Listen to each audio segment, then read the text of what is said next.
Hello, gamer guys and gamer gals. Welcome back. We have a new session for you. I'm going to be starting on the cartographer portion of our quest line. Just picking up right where we left off with the Viking cartographer here. Cartographer Rolegs. Rolegs? Roll. Okay, obviously have no idea how to pronounce that properly. Gra, honorable war against the Wurmturn. Viking battle with weapons and with you. Join the fight. Okay, pro-Viking lore. As the warrior begins their bark, I feel a strange frequency vibrate through my skull. I see a flash of Null's glowing orb behind my eyes. Suddenly, the Viking's words ring clear in my ears. Pathetic interloper, prying into Viking secrets? Cowardly spy, I should kill, Gra! But traveler must be aided, such is command of Herc. Prove yourself, interloper. Retrieve the words of Herc. Ascend in Viking glory, then you shall have your words. I will reveal only this. Location of Herc's command is marked for you. Commune with their words, Gra.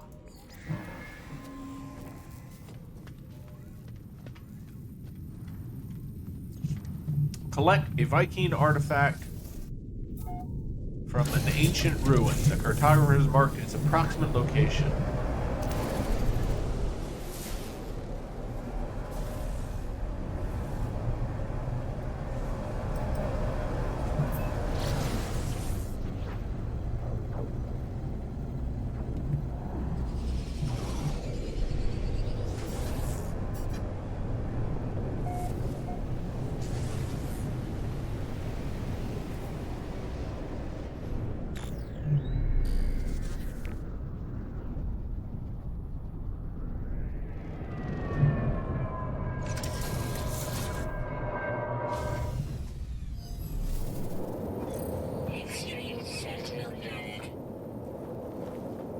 This system is just absolutely chock full of extreme sentinel planets.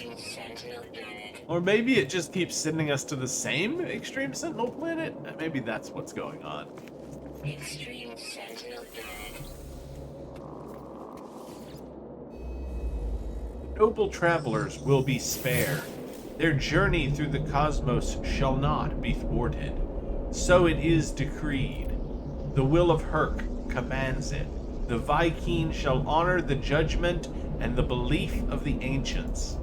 Ancient knowledge passed down through generations of Viking warriors spills from the marker stone, filtering into my mind like a long-forgotten memory.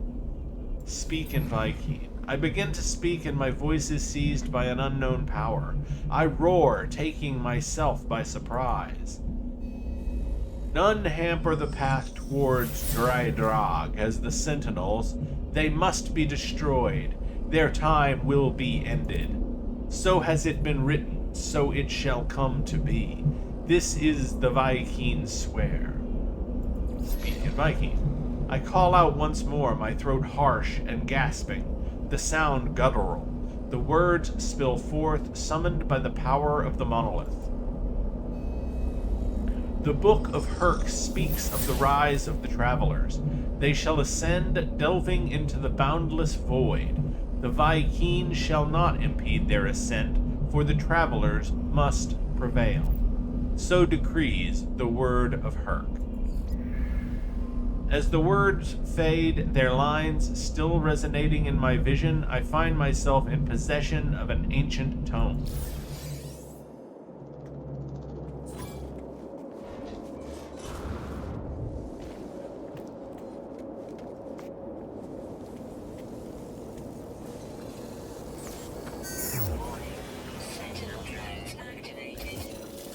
Here we go again. It's either dig or kill.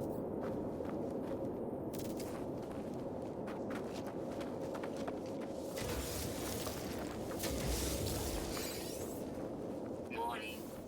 Sentinel combat unit deployed.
So, this is something that you'll probably notice as well. It's easier to aim in first person, yes. But, for some reason, there's some kind of weird thing that doesn't allow the neutron cannon to charge as fast as it should be able to in this, like it charges, but it doesn't fire like the way it should. When in first person, it's fine. When in this one, you can fire it faster. I don't know why, but it kind of catches if you're in first person, and sometimes you'll go to fire and it won't fire, even though it's supposed to. And it's fine. Like, it's still like you just have to hold it for maybe a half second longer than you do in third person. And I don't know why it does that. And I honestly don't know if it's the third person or the first person that's actually working correctly. But yeah, they don't work exactly the same. Like, if you're in this view, you have to hold the firing button just like a half second longer, because if you release it too soon, your gun won't fire at all. You have to then press it again and hold it for another half second, or it just won't fire like it's supposed to. Sometimes, sometimes it fires fine.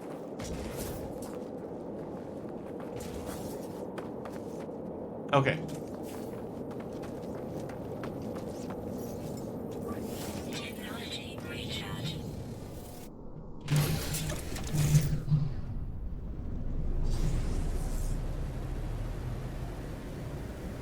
Back to the cartographer.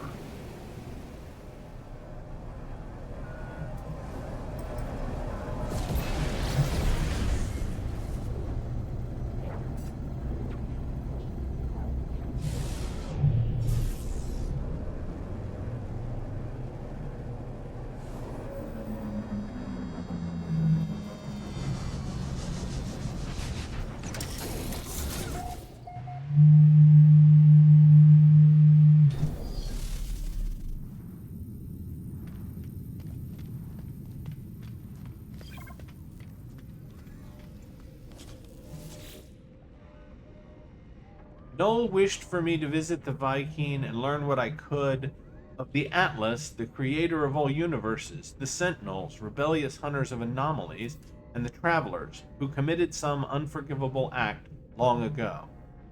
Reveal Viking tablet. Gra, you have communed with Herc. You are worthy, interloper. Make your request. Be bold.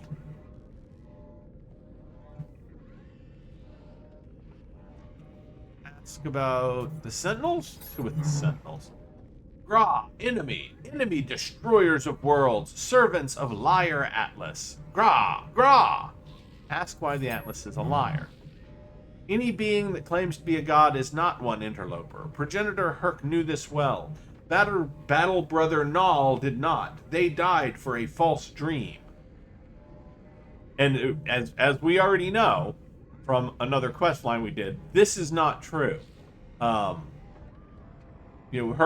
says, "Oh, the Atlas is not a god," but that's actually not the what they and Battle Brother Null got a vision that the Atlas wasn't a god. It's some weird reverse crap. I don't really understand what's going on with that part, but we know that Herc killed Null for having had a vision from the Atlas of what the future would be, and it was revolved around how the Travelers would basically end the universe. It had nothing to do with whether or not the Atlas was a god. The Viking tells me of their history, of wars with the Gek, of Korvax slaves and tyrannous empires. The Viking suggests that if the Atlas is a god, that it is insane. I am about to leave when I notice something on the Viking's terminal. 2 digits blinking endlessly. They feel familiar. Ask about 16. Grah. What? What? Interloper, what face are... The Viking is visibly pained by my mention of the number, staring at their terminal as if they have seen it for the first time. Their words slur, a strange sound entering every sentence. Okay. Now, it's going to become more clear as we go through and everything, but we're still being manipulated. Null is sending us to visit these cartographers one by one. We first get sent to this one, and then we get sent to... And she's supposedly translating for us, but in reality, I think it kind of becomes very obvious towards the end of each of the interactions that she's not... just translating, she's mind controlling. She's controlling what they tell us. She already knows all this information, and she's feeding it to us through these cartographers so that we believe that it's information that we're getting from someone other than her. And again, she's manipulating us. Sorry, I'm looking to see if... Yeah, we haven't got one listed yet, so... Yeah, I think it's going to make us... It's going to make us go out, and we'll have to find...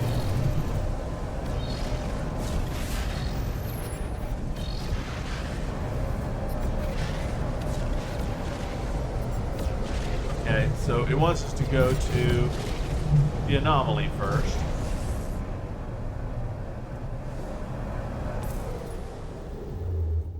Yeah, and I don't think it's going to give us a... Yeah, it won't give us a current mission.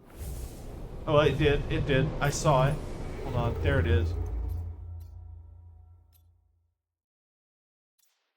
I don't think that's one we have yet.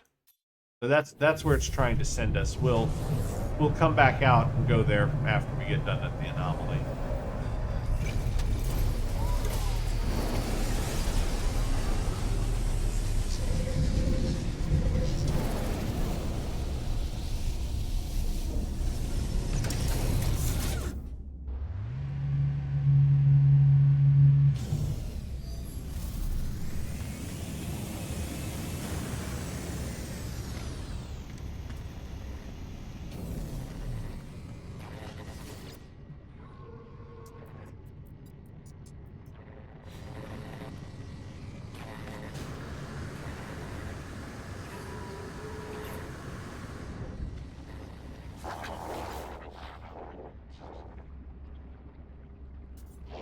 Life is everywhere but nowhere. The Convergence has seen all planets. But where are they, really? Where is home? Where is safe? This is a pattern, traveler friend. All things are patterns, signs of the Atlas falsity. Ask about... Null? Let's ask about Null. Missing entity speaks to many others, many travelers. Such has it always been. There is a pattern, as there always is. Nada does not control the actions of traveler entities. You must make your own choices. Yeah, and you remember that Null implies that we kind of awoke her, that she, we're special and she's talking just to us. But Nada is saying that that's not true at all. She talks to many different travelers and manipulates all of them, basically. Gek are always competitive, always squabble. It is not personal. My person is not rejected, but Nada, poor Nada, suffers. Their kind expect harmony, unity. Nada sees in a way they do not see, and so they reject poor Nada. Convergence was bought at a great cost. They will fight to maintain it. Anomalies are cast aside, the necessary sacrifice.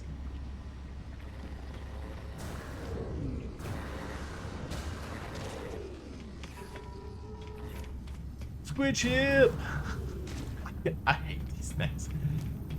Like, they're supposed to be the best ship in the game, and I guess statistically they possibly are the best ship in the game, but I absolutely loathe the way that these look.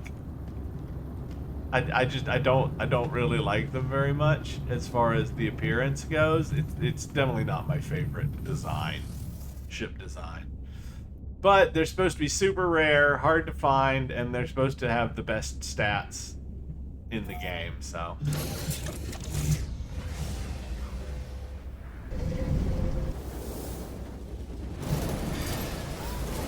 I don't know if that's actually necessarily true anymore, but I know Sentinel ships are definitely not the best.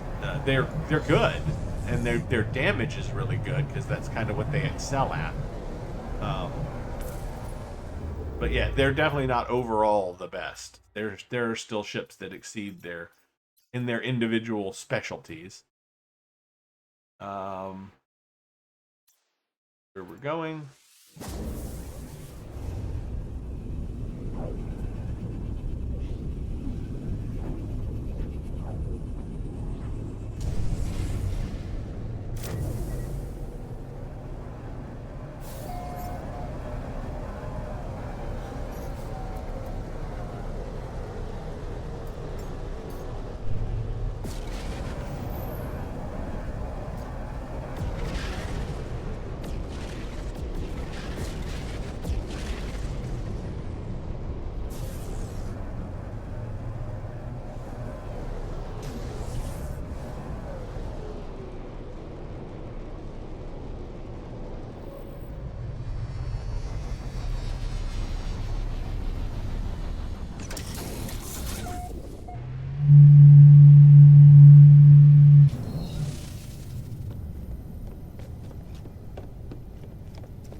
Okay, let's 1, 2, 3, 4, 5, 6 planets.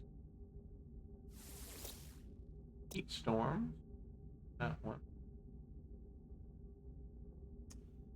All right, let's see. So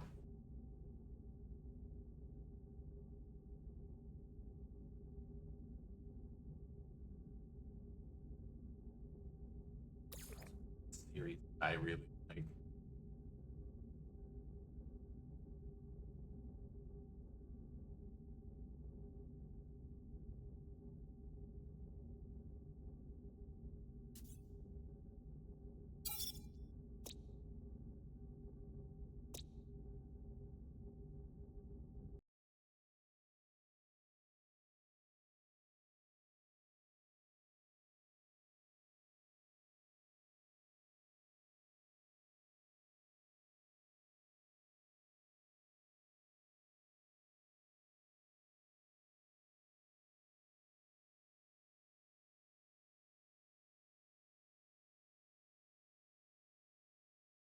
Let's see here. So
I'm trying to remember the name of the church.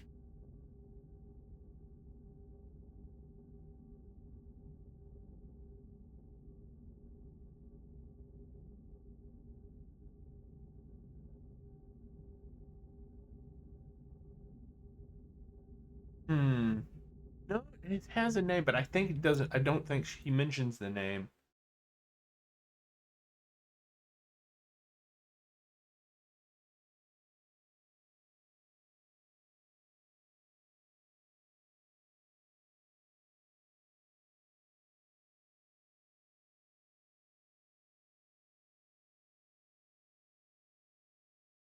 Okay.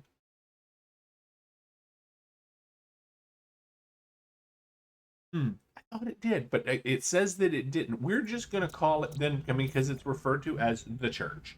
So that's what we will. That's what we'll name this one. I don't know that it fits the dead planet, but I wasn't really doing the naming based on the actual planets or planet types and everything. I just yeah, I just picking a theme based on a book on the book.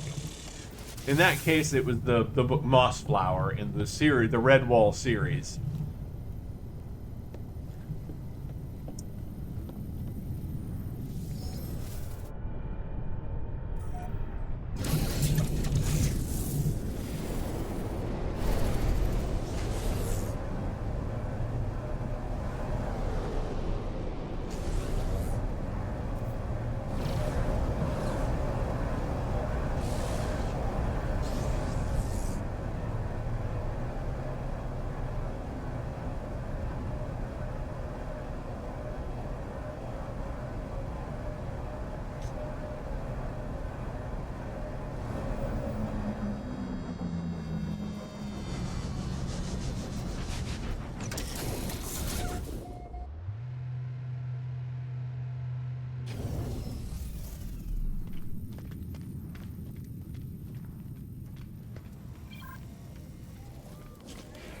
All right.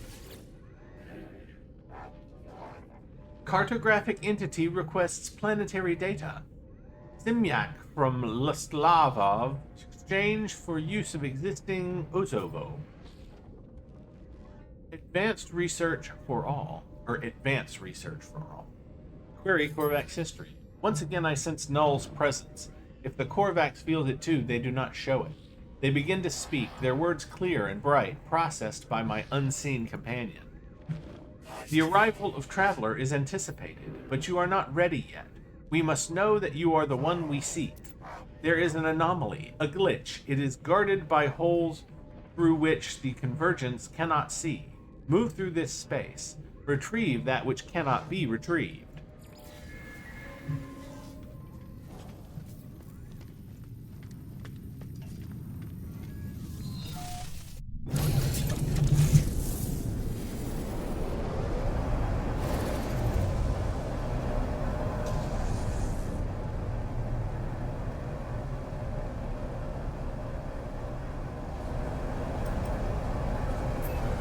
Yeah, I mean, if you, when I think about this stuff, like I hope that the developers actually put this much thought into the story that they have created here and didn't just, let things fall as they may in a way, and everything.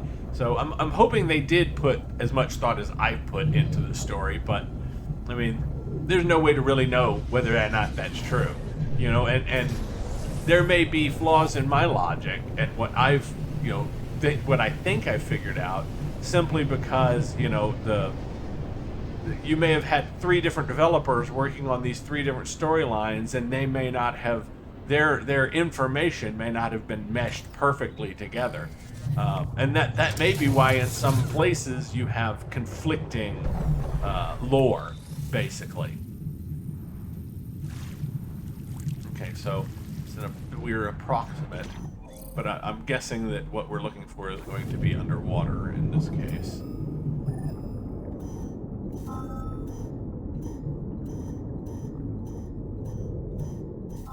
Yeah.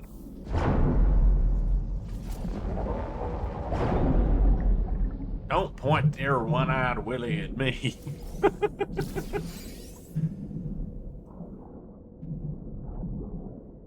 It is truly a monstrosity. Sorry. That's funny.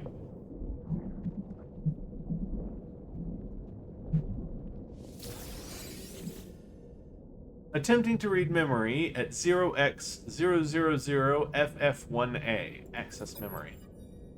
Disconnection is not permanent. It is merely the start of a new equation. On Korvax Prime, entities who passed on into the Korvax echoes left their shell for their descendants.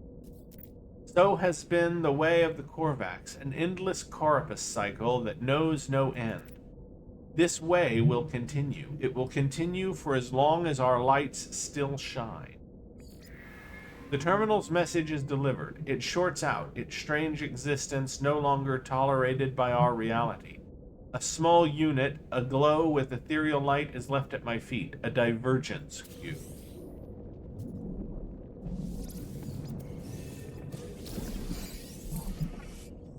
And now, that's one of those ones that I'm not sure how it really applies. Like, I kind of get that it's supposed to be like a message from a different universe than this one, and so I don't know if it implies that the convergence here is not the same as the convergence in that other reality. I'm sorry, I don't really get. I never really got this one, and what its meaning is supposed to actually be. In terms of the story of the Korvax and everything, because like we do know that the reason that they can't get this message for themselves is because it's from a different reality, and the Atlas won't let them see it unless we get it for them. And if you recognize, that's something that the Convergence may not want, but we know that it's something that Null does want. Null wants to use us to acquire information from the Atlas that she can't get on her own anymore.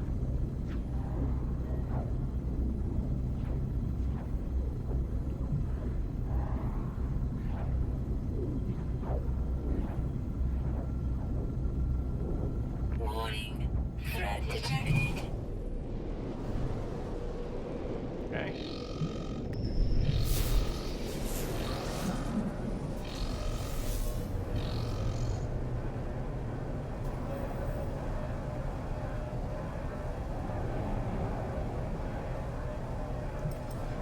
We're going to warp, or it's going to take forever to catch this guy. Hostile ships approaching.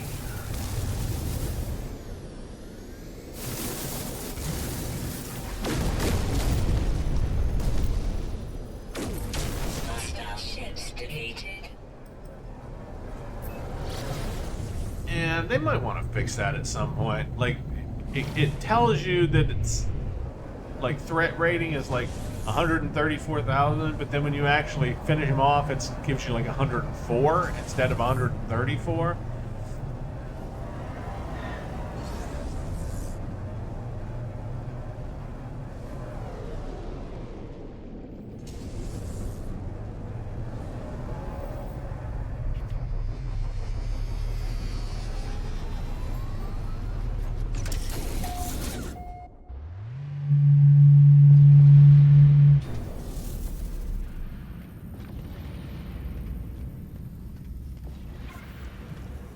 I guess they probably haven't fixed it because it's not really that big of a significant deal.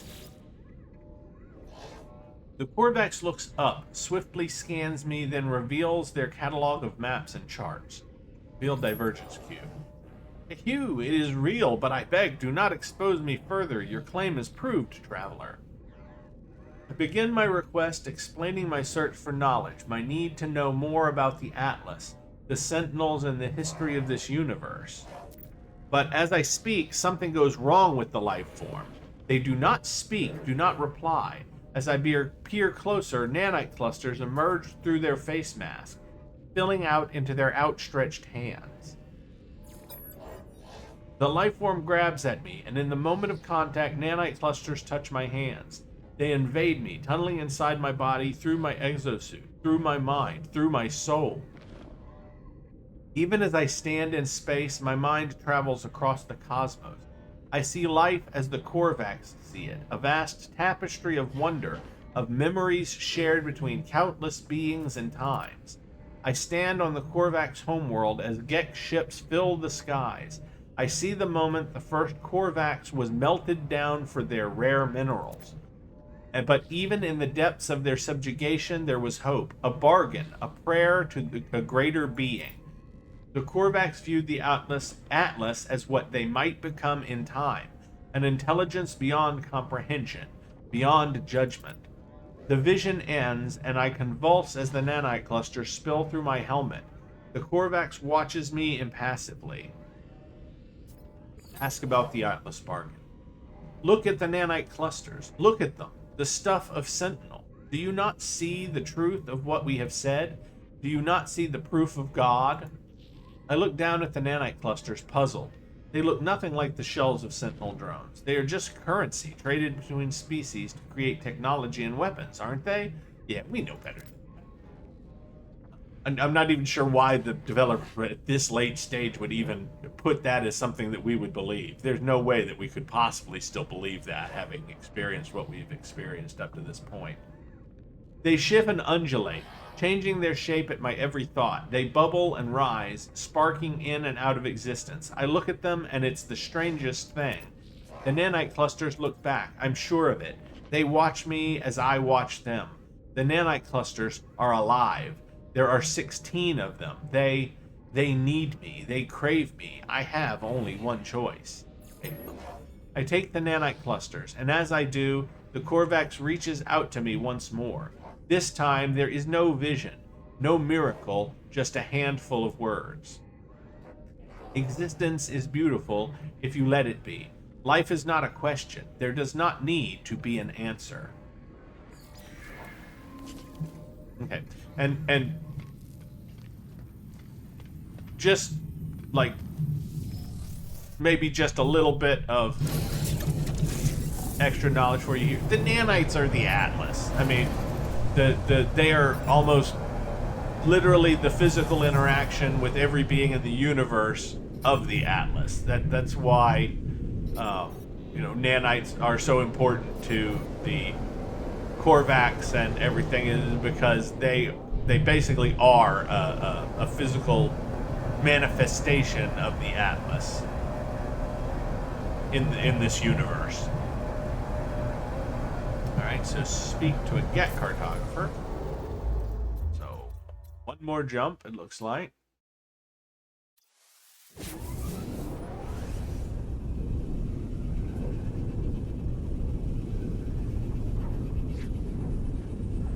And I guess for the Korvax, that would make the Atlas seem like a god, because they are an integral part. The nanites are clearly some sort of integral part of the Korvax in a very essential, fundamental way.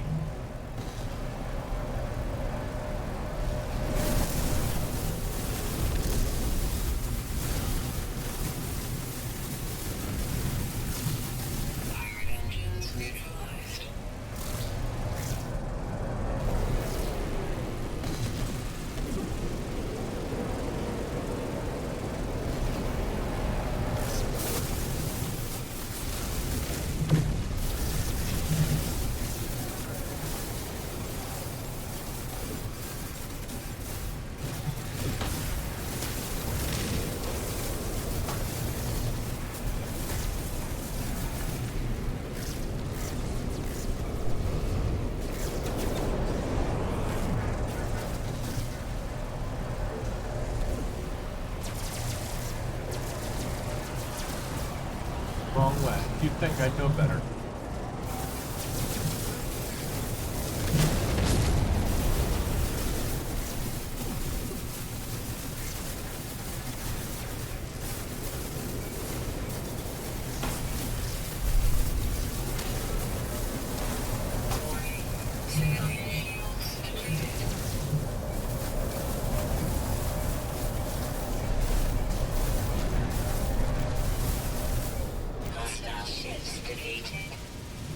Too bad.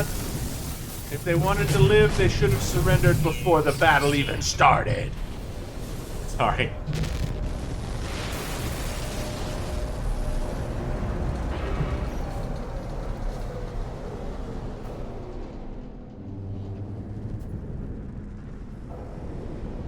Now I know what this Envoy Odunod thing means, sort of.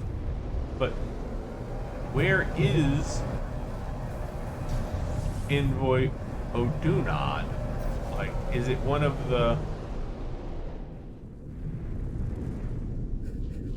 Is it one of the pirate fleet guys? Like, they do want to talk to us, I know that. Let's see what happens if we go.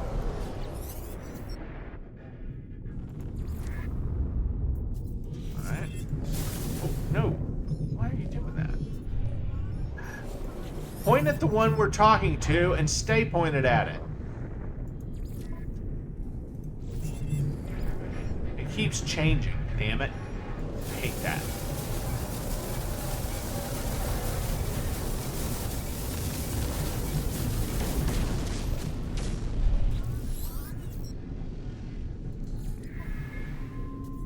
That's the one I just destroyed.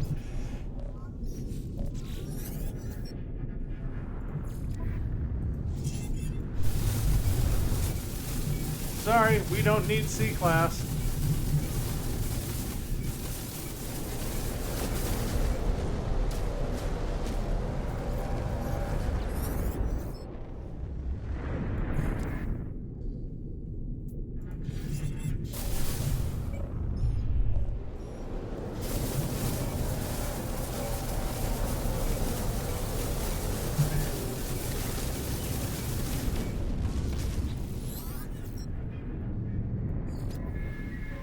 Your destroyed frigate?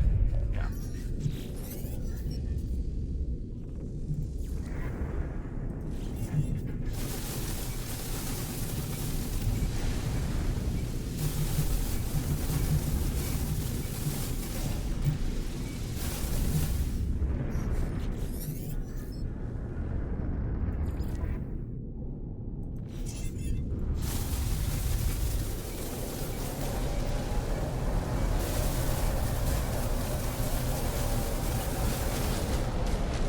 And if you wonder why I destroyed them, it's because you can't know if you've taught... It's really hard for me, anyway, to remember which one exactly I've talked to. Yeah, I mean, I suppose I could just write it down, but they are pirates, so I don't feel too bad about, you know, killing them off if they don't prove useful to me. Well, aren't you the ruthless one? Yes, I am. Thank you for noticing.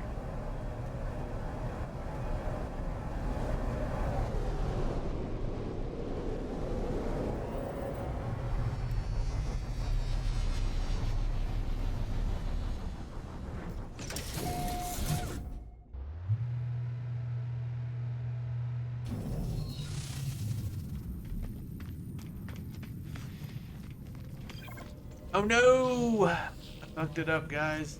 I fucked it up. And now our restore point is saved. Hold on. Maybe I didn't mess it up. If the autosave is still outside, please let it still be outside. It is. It is. Okay. So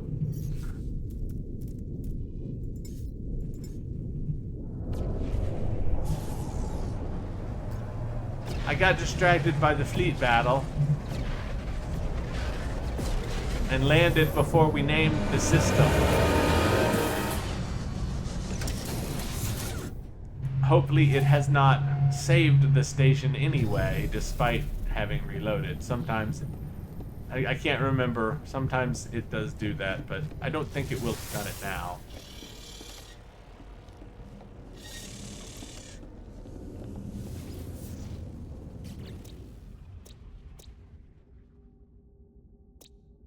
And it's one of the worst names too. I hope it's not stuck with, we're not stuck with that. Let's see here. That is an awful lot.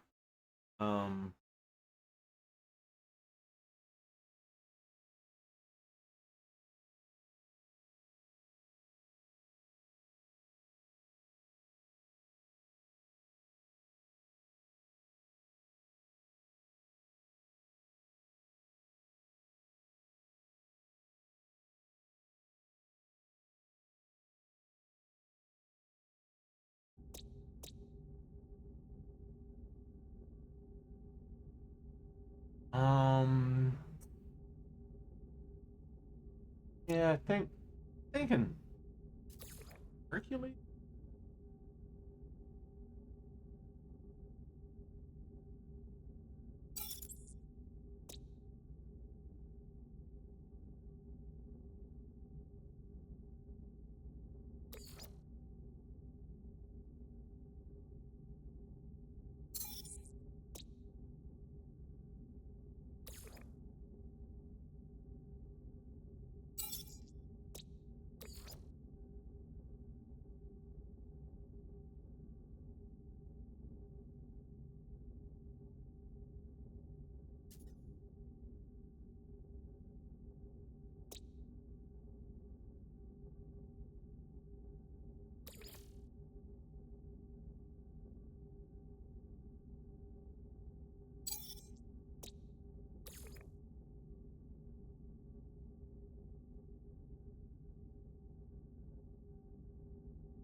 Okay. Hercules and his Herculean tasks.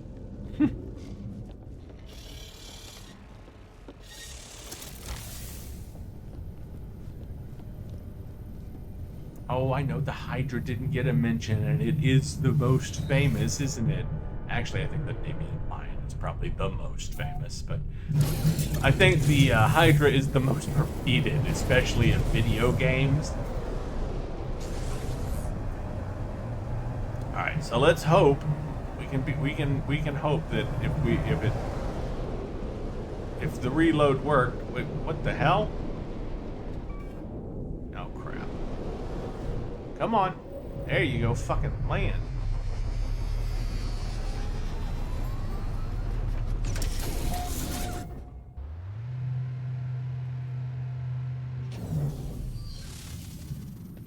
Just real quick, I'm gonna check the teleporter.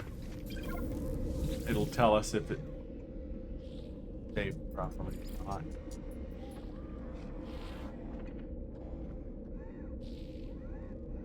Orange, fire, nice.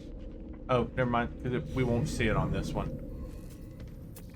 And this is not, like it says the Herculean Expanse Sphere, and it will change it here, but that doesn't mean that it changed it on the teleporter roster. We'll have to see when we go to a different teleporter. Hello, friend in maps. Make trade of Hipch Rooks. Many excellent Okud here. Ask about Gek history.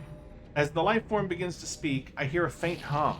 The soft voice of Null, weaving the Gek's words into something I can process. Information like that does not come for free, friend. Make me a deal. Perform work for my kin. Then we shall have something to speak about. And of course, now I gotta do a couple of missions for the Gek.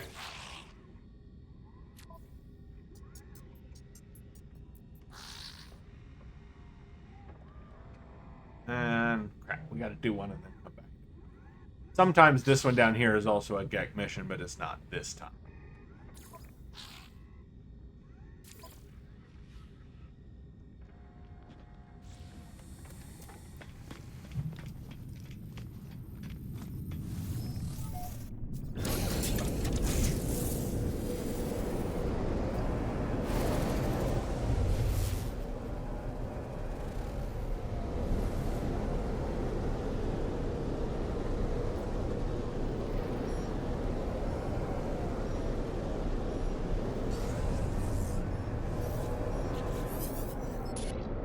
Oh, Apollo, I'm sorry for contacting you so late, or early. I don't know the time of day on your world, and that's the problem, isn't it?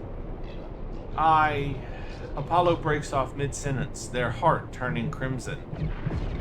Ask if they are all right.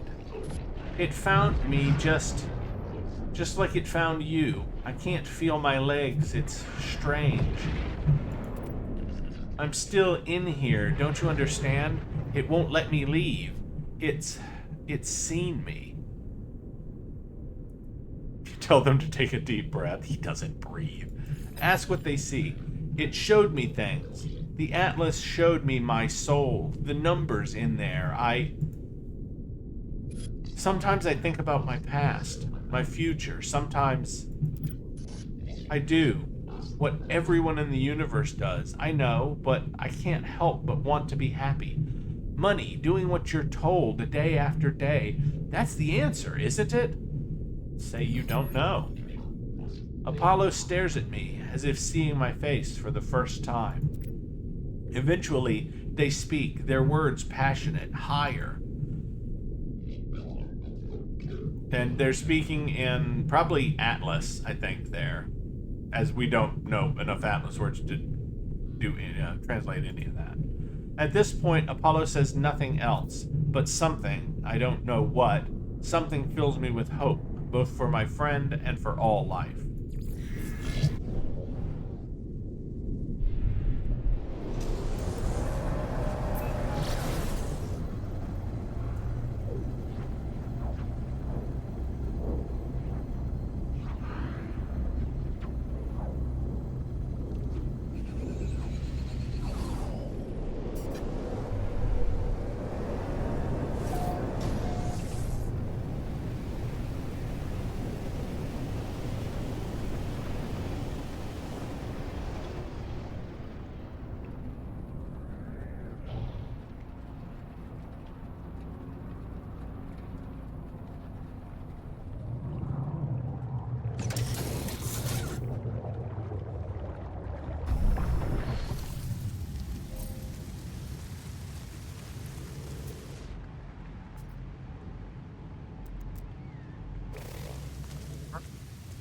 The other side of it, though.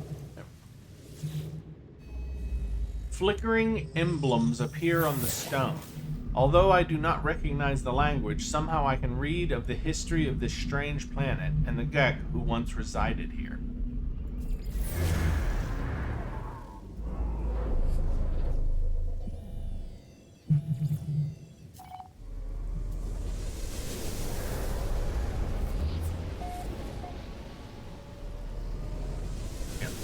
And this is just a mission. This has nothing necessarily to do with the storyline itself.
Be one of those once you can't get to it.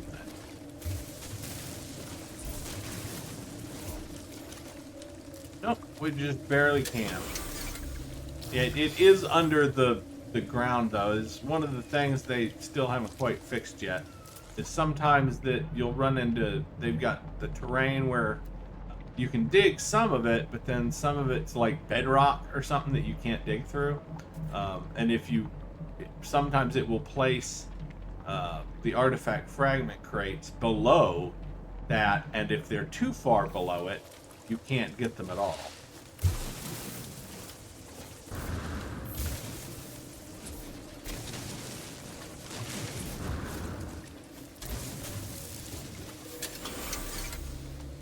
And it'd be great if they had been able to design it so you could just dig to the center of every planet, but you can't. That's not the way that that's not the way that it works. And it would probably take. What the? Okay, I'm sorry. I have to go I have to go check that out. I have never seen that before, so I don't know what exactly. Oh, okay. Wandering spore cloud. Okay, so they've added markers so we can see the localized. That's the localized toxicity thing, is what it is, and so now we can see them. Whereas I don't think we could before. Not like that.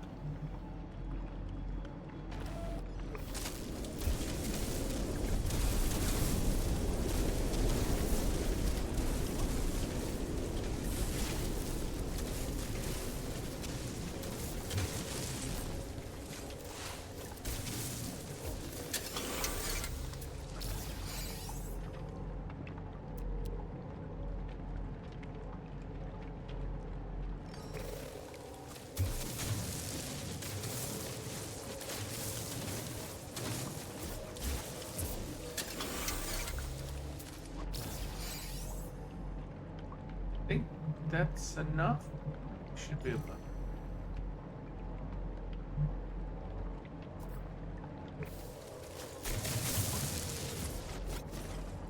We want to get all the fragments, though.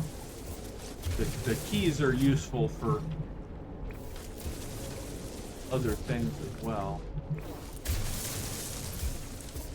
So any extras that you have should be kept.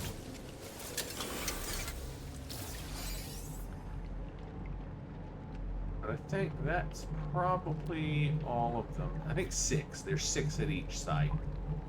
Sometimes you can't get all 6 though. Like I said before, sometimes one of them will be trapped beneath a section of ground you can't get through. Not always, but sometimes.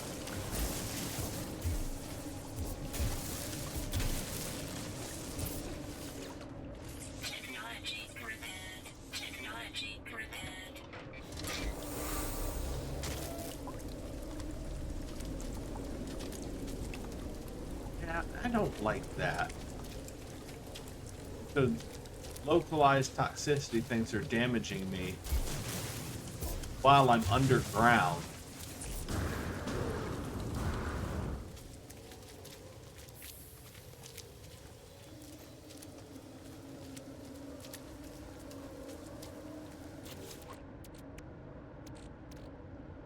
Okay. Hold on. I don't think it gave us the actual, like we unlocked it, but it didn't give, yeah, there we go.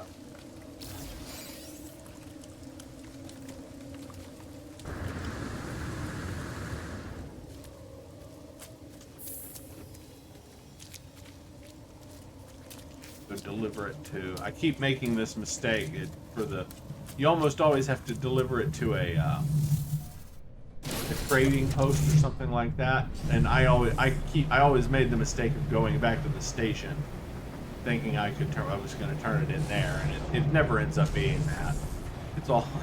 It's always some trading post or something you're supposed to go drop it off at for missions like these.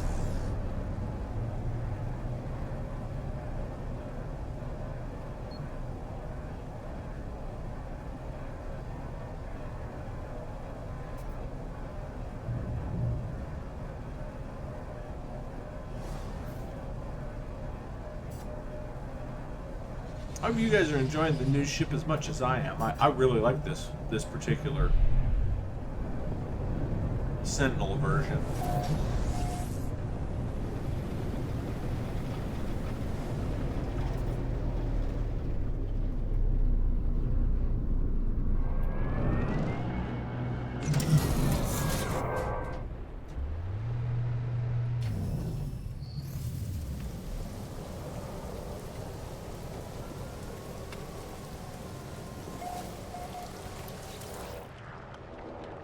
Delivery terminal accessed. Database connection active. Full 4D historical scan in progress. Artifact scan complete. Consent to upload to archaeological data store. Upload data. Artifact scanned and uploaded. Database registration complete. And we get to keep the artifact. It's not worth that much anyway.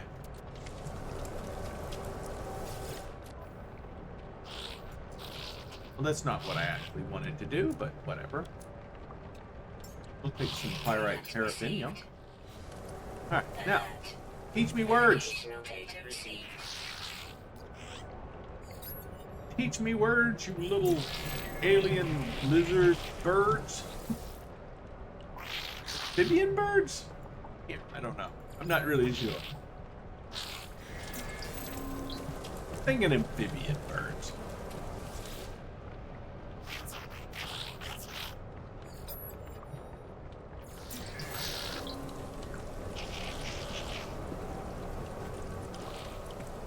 I mean, they have beaks like birds. That's why I'll go with the beak thing.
It means we gotta go right back out to the planet, another planet.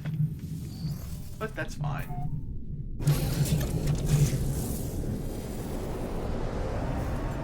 Just pick one that has a lot of... Yeah, it's got 8, none, 10. So far, that's our best choice.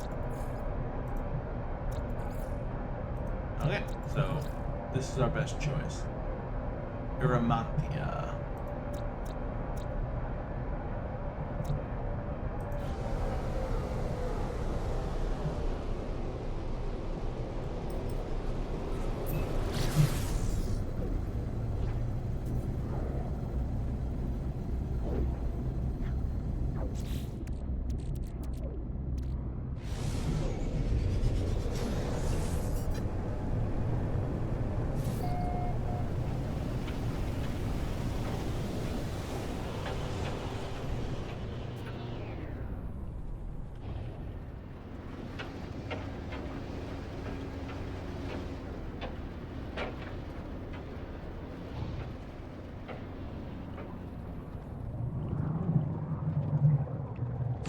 Sea life works just as well as land life. Let's kill us some fish.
Yeah, I hate that it doesn't tell you how many. There we go. 6 more.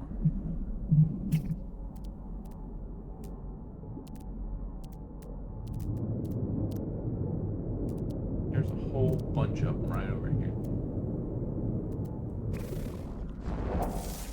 Oh, you blend out with the planet surface so bad.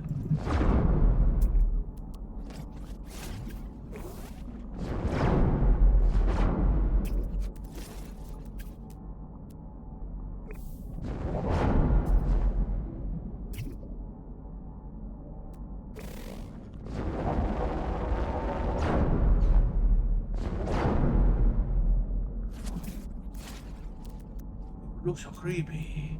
That one does look. That one did look creepy, didn't it? Run, run as fast as you can.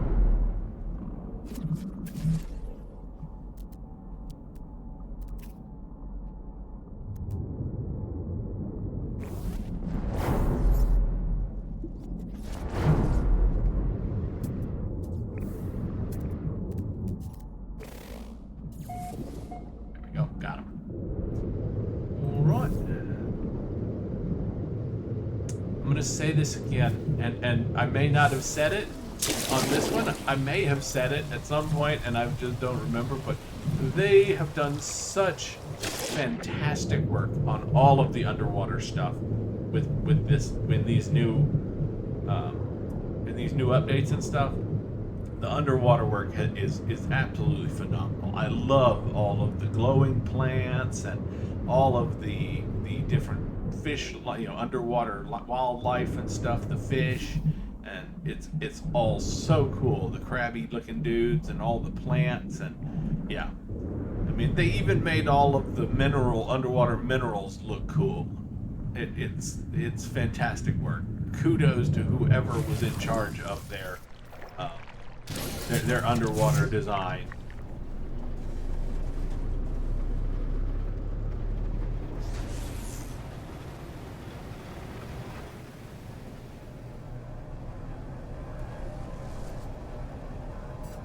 I've played a lot of games that have tried to do underwater well, and most of them fail miserably.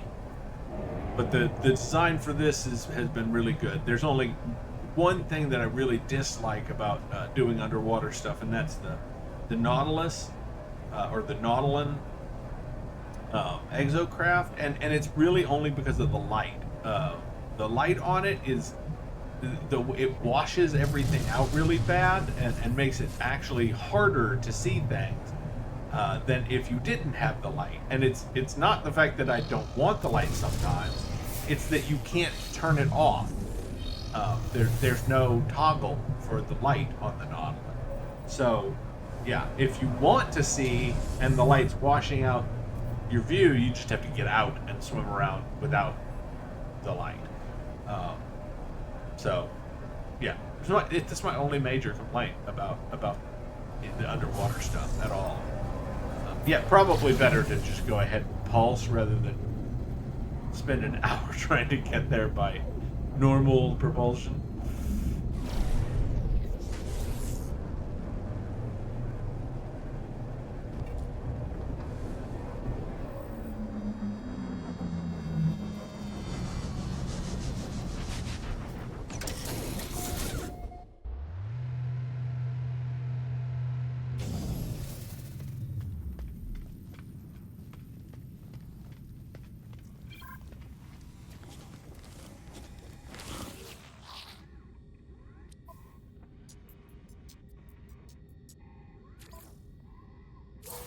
Units received.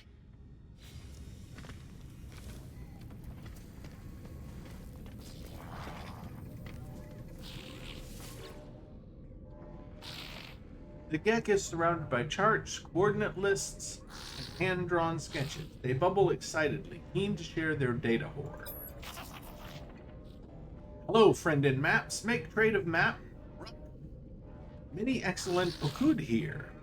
Charts, I haven't think. Yeah, at this, you know what they should add? This would be cool.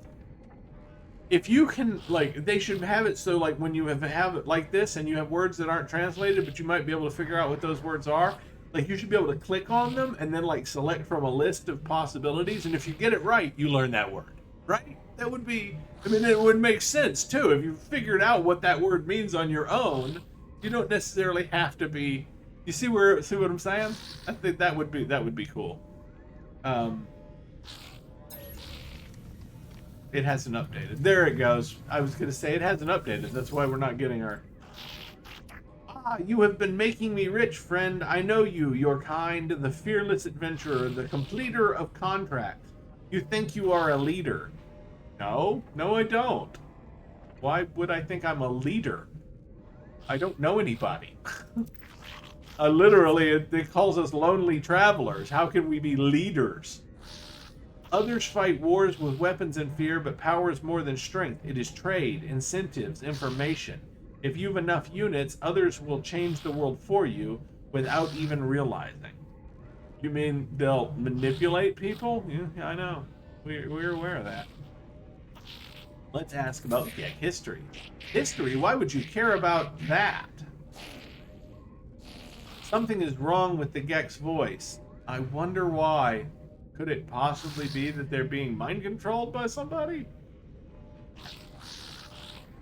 Could be, right? Ask about the first spawn. I ask about the first spawn. The Gek Empire that once decimated galaxies and enslaved the Korvax species. Ah, friend, you have been talking to Viking warriors, yes. Ever they hate Gek. Ever they slander us, refusing to forgive the past.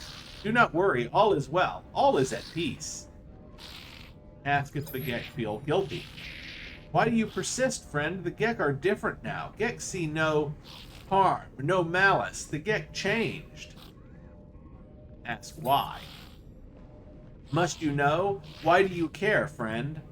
The Gek seems disturbed by my questions, asking why I care. It is clear they do not wish to discuss the events of their species' past. It is shame I see in their eyes, or is it shame I see in their eyes, or something else? Say the Korvax care. Don't you understand? Don't you see it? And all this static that's appearing, that's basically the indication that Null is forcing them to tell you what she wants you to know. It never ended. The Gek's face begins to twitch as they speak, a sickly sweet pheromone emerging into the air. Breathe. The Gek did not change. They invaded our souls. I blink and I am on Balarone itself, homeworld of the Gek. I stand within the center of the first spawn empire, witnessing events that occurred long ago. Cartographer Lusgildus stands next to me, watching what I watch, tears streaming down their face. I see enslaved Korvax moving from Gek spawning pool to spawning pool. At each one, they cut into their own suits. Nanite clusters pool out, falling into the fluid of embryonic Gek. It is then that I finally understand the fall of the Gek Empire, their conversion to the Atlas, their release of the Korvax. It was not redemption, it was revolution. Hundreds of Korvax sacrificing their immortality, mingling their nanite clusters with the unborn Gek. The Gek did not become good, they became Korvax, at least in part. Their slaves altered Gek brains, shifting their nature. For the first and final time, the Korvax convergence delighted in the pain of the oppressors. Say the Gek deserve this. Yeah, I mean, if you've been reading about what the first spawn did, they kind of did deserve it. The Gek stares at me, the visions coming to an end. They appear haunted. Do not judge us, traveler. Sorry, but I'm gonna judge you. That our ancestors were altered, that they did not find goodness by themselves, that has nothing to do with us. We just want peaceful lives. We just want to be happy. Except that their nature hasn't actually changed. If you removed the nanites, they would become the evil galaxy warring bastards that they were before, because technically they still are those galaxy warring bastards. Their motivations have just been turned from violence to trade. It's not that they've actually changed. It's just that, they're being redirected. Their motivations are being redirected. They're still evil little shits. In truth, they haven't changed at all. That's what it's telling us here. But I mean, it's not really any different. The Viking aren't any better, and really neither are the Korvax. In all honesty, they, as in all things, there are goods and bads with all of the different species in the game. It's just really a lot of the bads are more bad. It's the only way I can describe it.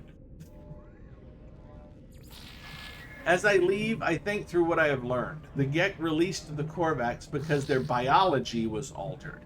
There was no spiritual revelation, no grand redemption. It was a switch in the brain, an alteration to a genetic code. I think of the simulation Nada showed me, their intended heaven for Artemis's soul. It was a false reality full of arbitrary and unseen rules. How is life any different? It's accurate. Alright, so we're done with that. Let's get out of this normal station before we get caught by the authorities. Imprisoned for life, or whatever.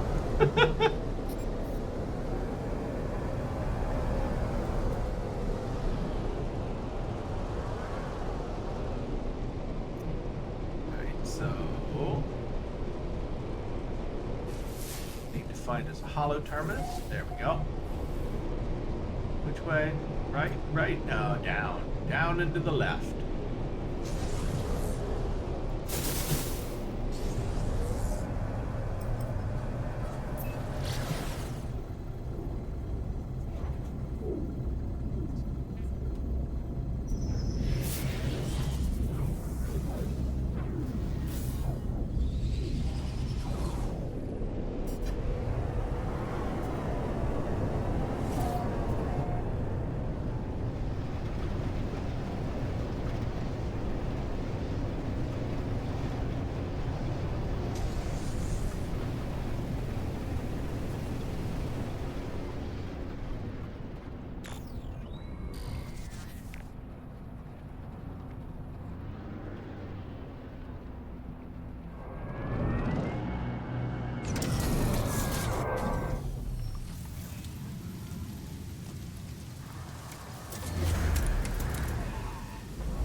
Hollow terminus activated. Multiple signal sources available.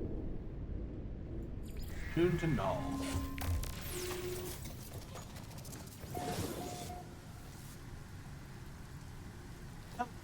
Null. Well then, tell me what you saw. Tell me what you learned. Accuse Null of knowing already. Knowing what? How can I tell you it? I know what you know if you have not told me. Yeah, that's just an evasion. I tell Null all that I have learned. Of the Vikings' crusade against the Sentinels, how they nearly succeeded, only to have the barbarism of the Gek first spawn draw the Sentinels back to the galaxy. I learned that the homeworld of the Korvax was destroyed by the Gek, the survivors enslaved or melted down. For years the Korvax toiled beneath their oppressors, until the Empire fell and they were free once more. The Gek became Atlas worshippers, but from the Gek I learned something different. The Gek did not redeem themselves of their own accord. A great number of Korvax sacrificed themselves, mingling their nanite blood with countless unborn Gek. Their impulse to trade is a mere evolution of their impulse to war. A few signals switched in the brain. Ask what Null knows. I was born to travel, to see these worlds, to catalog them, to give a name to every creature, every planet. The skies, they were mine. The Atlas told me I could never see them all. There were too many. So I did what I had to do. I survived in the face of eternity. I saw all the worlds of my universe. I returned to the Atlas. I told them what I had done. I asked if it was proud of me. It laughed at me, I'm sure of it. It showed me universe upon universe, each with another traveler, just like me. I was not special. I was not unique. The things I had to do to get here, the things I had to become, none of it meant a thing. Listen, I did not lie to you. I really do want to discover what's wrong with existence. The walls between worlds are falling, and that's bad for everyone. Ask how they know. I have been alive for a very long time, traveler. I know as much as you would know, and you've seen the things that I have seen. All I know is this. The Atlas had infinity to work with, and with few exceptions, the triad repeats. Gek, Korvax, Viking. Gek, Korvax, Viking. Traders, warriors, scientists. All their stories ending in violence. Think about it. How would the Atlas speak? How would it cry for help? It would use the only language it knew. It would speak with life. It would create. Whatever these life forms do, they always end in conflict. I think something terrible is happening to the Atlas. It is screaming the only way it knows how. Ask what can be done. And now it won't speak to me anymore. And it is revealed, my friends. It is revealed. Null's actual purpose and the reason that they are manipulating it. It won't talk to me. It's chosen you instead. After all I did for it. After I wanted to find out what was different about this universe. We are who we are, but you, whether because of some soul, because of the simulation, it does not matter. Why won't it speak to me? Why am I not enough? Null's channel begins to falter, their hologram beginning to fade. They are disconnecting from the holo terminus. As I watch them depart, I see another channel activate, Apollo's signal.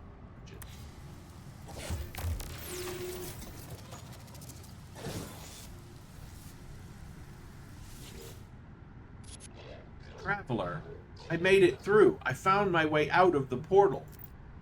Where are you? I'm standing by a holo terminus. Let's trade locations. Let's meet and get off of this world. Share coordinates. I share coordinates and Apollo shares theirs. There must be some mistake. According to our data, we are standing in the same place. We are communicating using the same holo terminus. We try again, but the results are still the same.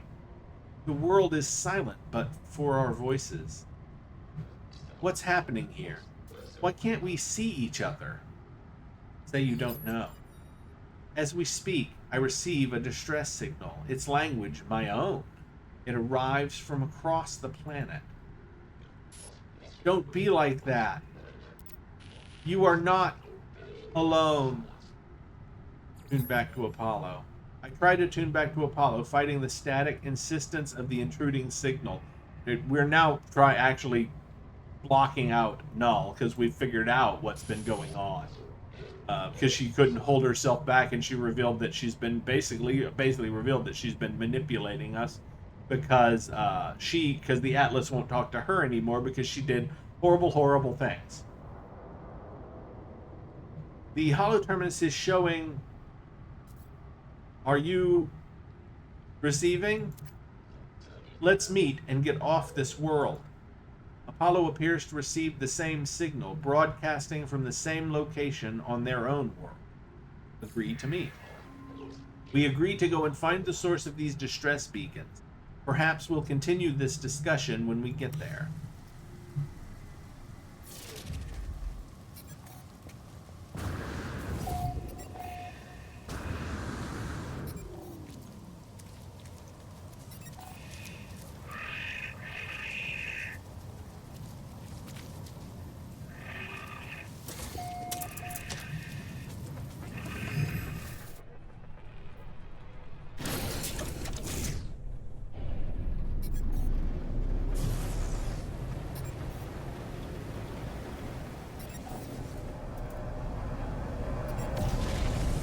little side trip to the space anomaly to speak with Nada.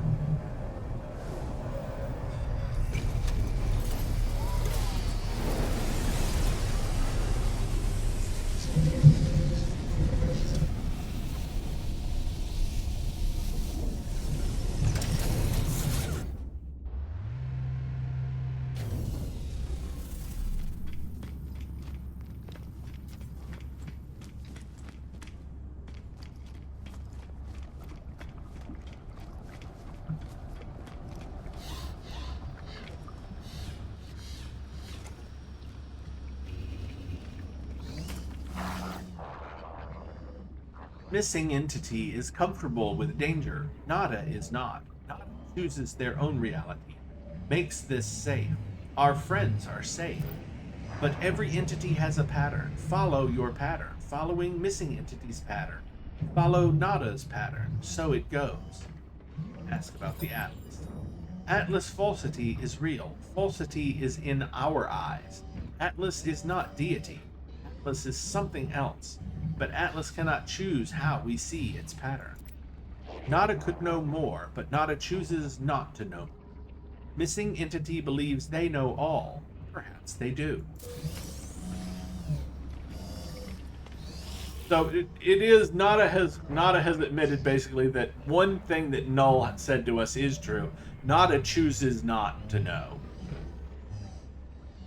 I have always wanted to know more. To discover is joy, but now I wonder. Perhaps some things I should not discover. Nada may be right. Ask about anomalies. We are all anomalies here. We should not exist, and yet we do. Joy! But something is different. Were we always this many? No, I cannot remember. Is more anomalies good? More friends? Good. More to discover? Good. More thinking? Good. It seems so, but still, I wonder.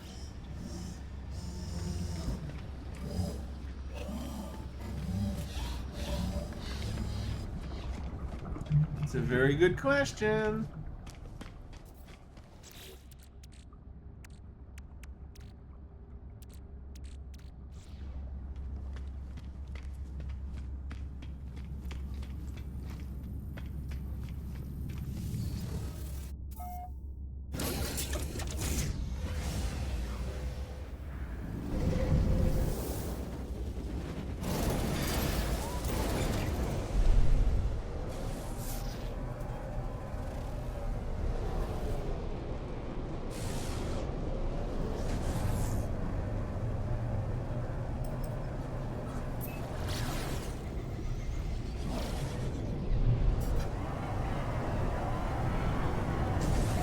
The enemy's gate is down. I'm sorry. I don't know why that just popped into my head because I turned over and I was like, I do that. I do turn over. I tend to like the planet to be oriented a certain way, but that is the point that they were making by saying that the enemy's gate is down. The direction that you choose is in zero gravity or in space. Down is the direction you choose for down to be.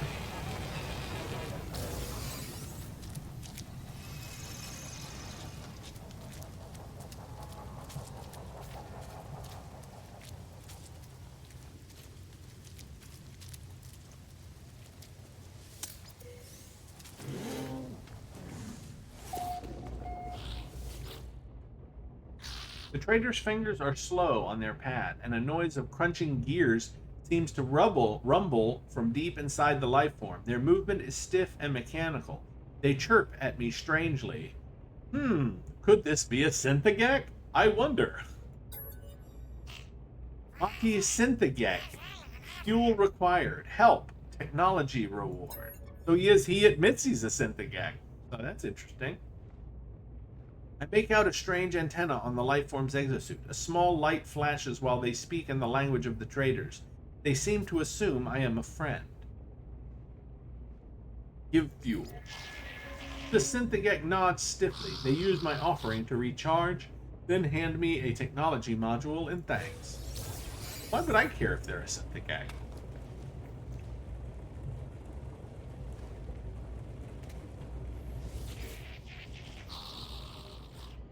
As soon as I access the tower's operations terminal, I see hazy images sent from a doomed starship during its plummet to Earth. G-force pins the body of its terrified pilot to the top of its cockpit before slamming its broken body into the control mechanism. There are clearly no survivors, but I can extrapolate the impact location if I can work out the coding of the repeated cipher attached to the distress signal. Okay, 99, 92. That's 7?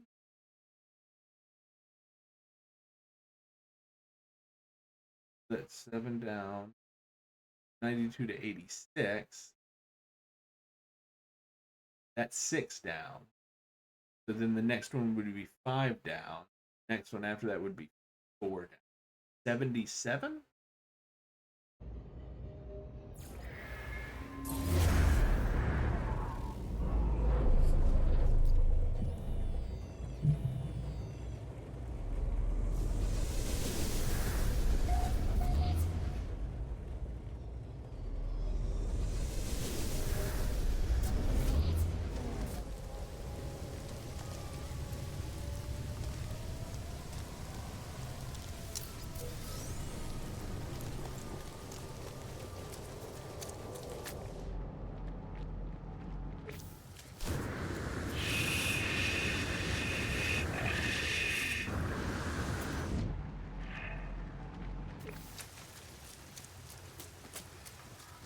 I don't think it's actually this. I think this is just sort of in the same direction.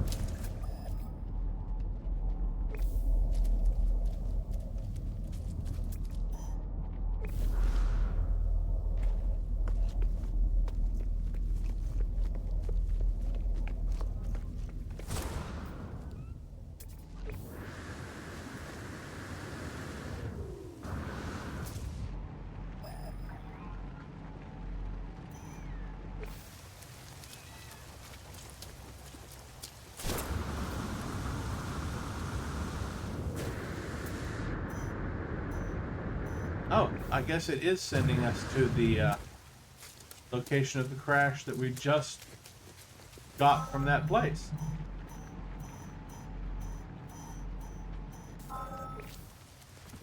It is. That's... Okay. Decidedly convenient. I hear a faint sound as I examine the source of the distress beacon. It does not sound like anything I have ever encountered. There is no sign of Apollo. I have given so much to you, Atlas. We all have. You understand that, don't you? If you don't succeed, there was no point. If you don't, my life was meaningless. I can't accept that. I won't. I'm wiping you again. It's best for everyone. The audio clicks. Time passes. Don't be like that. I know you don't want this, but you'll be a different you soon. Maybe this time. The sound cuts out. As it does, my vision bleeds red, a headache splitting through my mind. The screen, it shows the number. For a moment, it shows 16. Try to access the data. The audio clicks. Time passes. And then, I see it now. With every waking breath, I see the Atlas watching me, waiting for me. Toxic protection falling.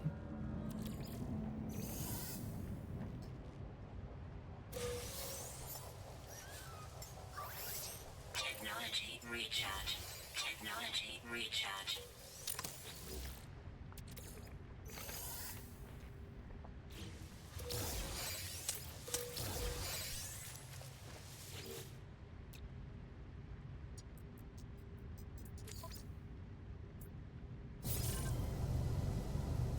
Kind of like these wings. I like, so probably we'll take the wings from this one. Or at least one of the wings from this one. But yeah, this has got the same fuselage as the other one, which I didn't like. I believe it's also got the same engine, so if we take the engine and from that one and the wings from this one, hopefully we'll find another fuselage that's actually that I like. I like the long, narrow one. that you can get on some of them. But that one I like.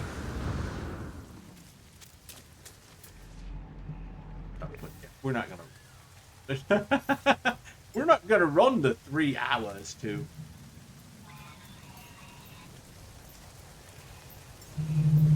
Oop, that's the wrong ship. Yeah, we'll just take this one. This one works just as well. Since this is the one I accidentally called, it's fine.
Alright, now, before we go, I am going to call our other ship.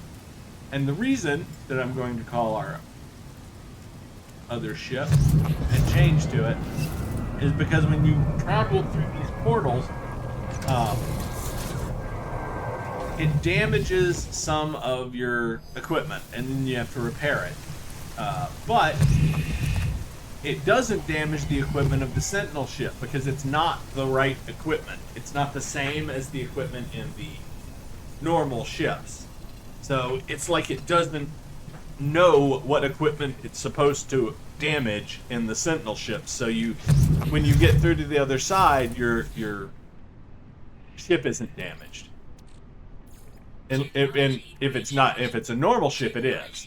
But it's not like it's that expensive to repair. It's just one of those things I like to avoid if just because I can avoid it. Technology recharge. Technology recharge. Technology recharge. Technology recharge. Technology recharge. Technology recharge. Technology recharge. Technology recharge. Technology recharge. Technology recharge. Traveler anomaly confirmed. Breach. Breach. Breach. I approach the portal. I think of my travels so far, the decisions that I have made in my long journey. I found 2 travelers, one who wanted to meet others of their kind, and one who just seemed to care about their own life. Apollo walked through the portal and survived, though we could not find each other. And Artemis, I allowed Artemis to die rather than place their soul within a simulation. I would not wish such a fate on any being. I do not know if I was right to do what I did. I do not know what I have become as a result of my actions. The Atlas awaits me, should I choose to step through. I step forward, the gateway hums.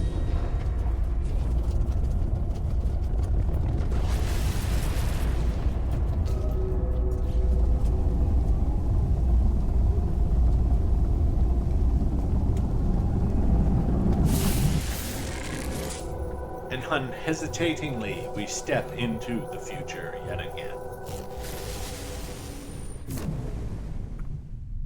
Apparently our future is floating in space. Now, we're protected by the game, but if you ever find yourself in this situation, you will be dead faster than you want to know. I have actually found myself in that situation right there, and you die within about 10 seconds if your ship doesn't happen to be just sitting right next to you, which I was lucky enough that it was. But yeah, don't think that you can just float out there, and if you find yourself in that situation, that you can just float out there for any length of time and expect, because yeah, if you find yourself like that, get to a ship or whatever you might be able to climb into as quickly as possible, or start recharging your shit very, very rapidly. But because yeah, it will drain stupid fast if you're not protected by the quest that we're doing right now. Yeah, the first time it happened to me, I almost died before I realized what was going on, because I thought, oh, you know, it's not going to kill me really fast. It didn't while I was doing that quest, but yeah, by the time I realized I got in my ship, I was nearly dead already.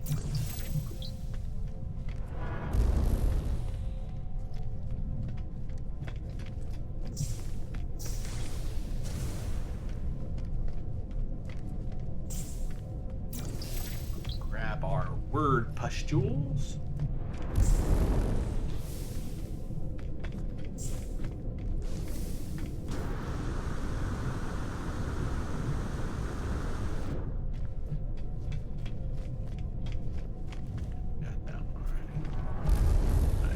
Sure we got them all.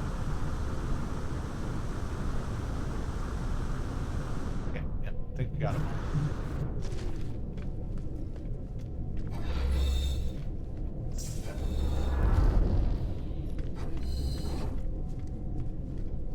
Alright, now fair warning, we're gonna get another, and then we'll get another Atlas path right after we do this. So this will be on this quest line, and then the next one, the next time we talk to this same Atlas, it'll be on the Atlas Path quest line. And so it's going to be jarring because those two are completely different and separate sort of timelines and everything, so just bear with me here. Hello, world. It is the same terminal I faced before. It is the interface of the Atlas. Say hello. Who would demand an audience, right?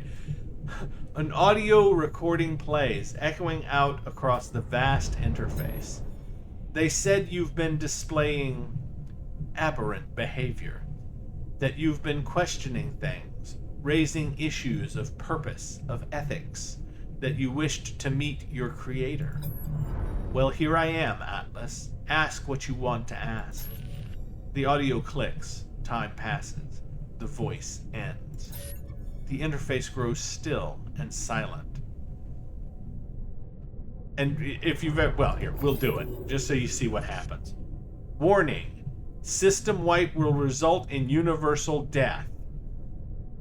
And we just say no for right now.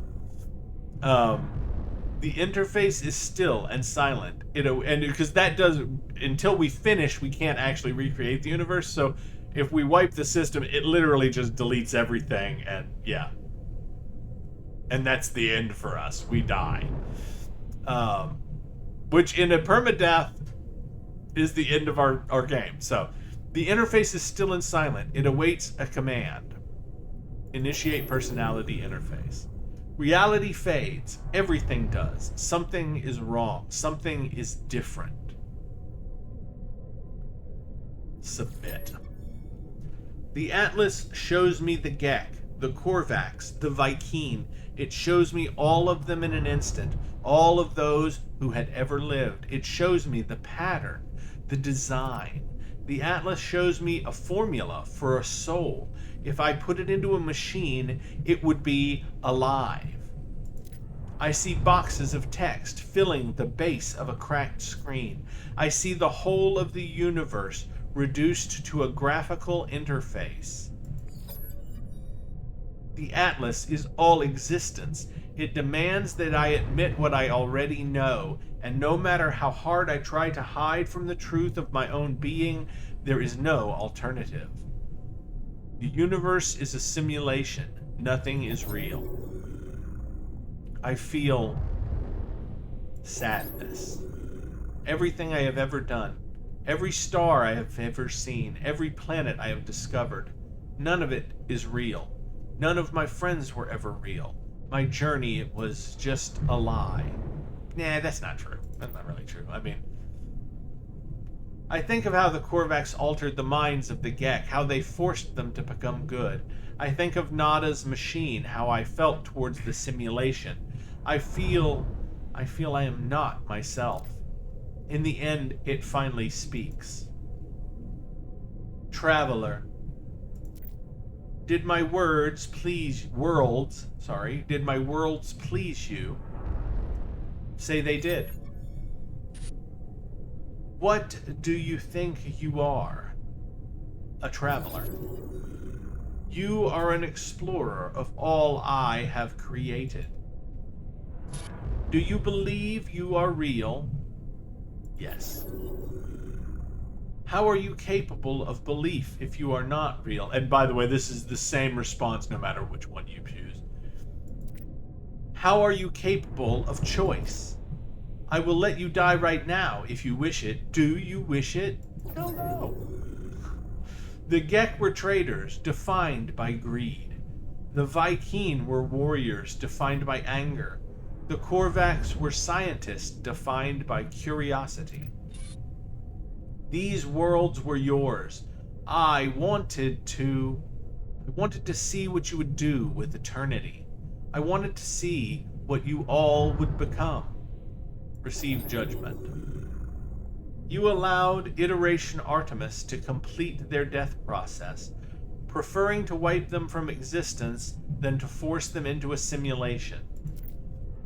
Apollo followed you through the portal and survived due to your guidance. You saved them from the fate of Artemis. You are merciful. You interfere. You have the potential for good and evil. Because of you, both live. The Atlas is silence in the face of my response. Oh, and by the way, when it says they both live, it's actually literal about that. You gotta remember, Artemis is a traveler, and travelers respawn as new iterations. So Artemis died, but Artemis is also alive at the same time. Both are true. Just because we, like I've said, we have died. Every time we pass through a portal, basically, we die. It's something that you just figure out eventually. We essentially die because the Atlas basically respawns us when we do that. The portals aren't a method of travel, they're more like a save point. Our being is saved and then reconstituted as a new iteration, which essentially means that we die and are reborn. The Atlas is silence in the face of my response. It does not require acceptance or refusal. If I am a simulated being, then I am not even sure that I am distinct from the Atlas, from anything else. I fear I am just code, a function dancing in the dark. It is over, traveler. Ask your final question. Ask what needs to be asked. Whisper the last word. 16. 16. It. Catastrophic system failure. Alert. Alert. 16. What I am. What am I seeing? 16 minutes of operational time remaining. Fragmentation imminent. Data upload in... What is this place? Is it real? Extreme gravitational event. Backup generators 1 through 9,845 failing. Data upload in... It is dying. The Atlas is dying. It cries out to me, afraid. Comfort the Atlas. I see it. I see the Atlas in all its might, its final interface. It is at the heart of every galaxy, screaming, trying to purge itself of errors. It does not want to die, but it has so few tools, and it cannot reach whatever is hurting it. I do not know how much time I have left. The Atlas has 16 minutes. Do I have lifetimes, minutes, seconds?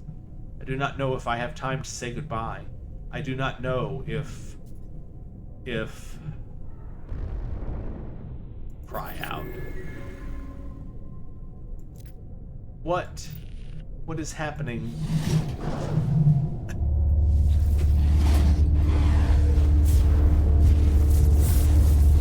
The something of reality, Yuska and Artemis, the clock, Exime, the Inpa Inversibek Wix, you Eturatn Sarakun.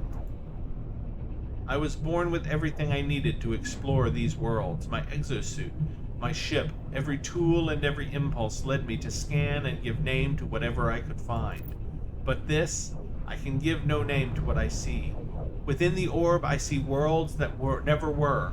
I see the stirring of something primal and undeniable. I see the death cry of a god, or something approaching it. It wants me to persist in this journey, seeking fragments of its interface, the stones of the Atlas. It rejoices in my repetition, my compliance, my cloud of unknowing. I will commit myself to the voyage. In all things, I am ready. I will not falter. Now, remember that second part there. That was part of the Atlas path, and it technically speaking, that would have occurred before we started on the Artemis Questline. So, but it actually works better if you do them coinciding. So I almost feel like they should change what you do on the Atlas path based on how far you are in the other quest lines, because clearly we know significantly more about the Atlas than that interaction after the previous one implies, and everything. Okay, but let's talk about the Atlas itself, the 16 minutes, and all of that stuff. So, the extreme gravitational event, clearly the Atlas, wherever the Atlas has been built in reality, in whatever place it exists, it is a massive supercomputer type system that was created and designed as sort of its own intelligence and everything, and it's basically running an experiment that is the creation of multiple universes and realities, and millions and billions of planets and people and things. But as however long it has existed, which could be an hour, a day, I mean, we don't know how long it's existed, and I mean, but its internal workings have created this place that we exist, all of these universes, and we don't know if they've existed for 1 billion years or 5 minutes in the time of the Atlas itself. So we don't know what 16-minute means in terms of our existence. How much longer? 16 minutes for the Atlas is 16 minutes, yes, but for us it might be another 1 billion years, for all we know. So that's one thing. So we can see that, but then the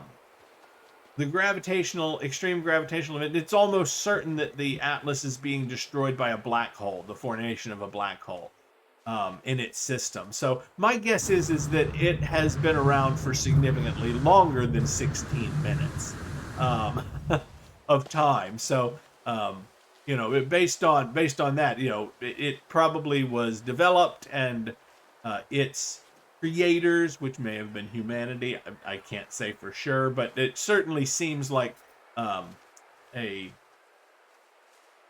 good theory that it was, this was probably created by humans or something on Earth, and then the Atlas existed well beyond the existence of its creators, outlived them, and lived until the death of our star and its conversion into a black hole, and that's what's currently occurring. It's being destroyed by the formation of a black hole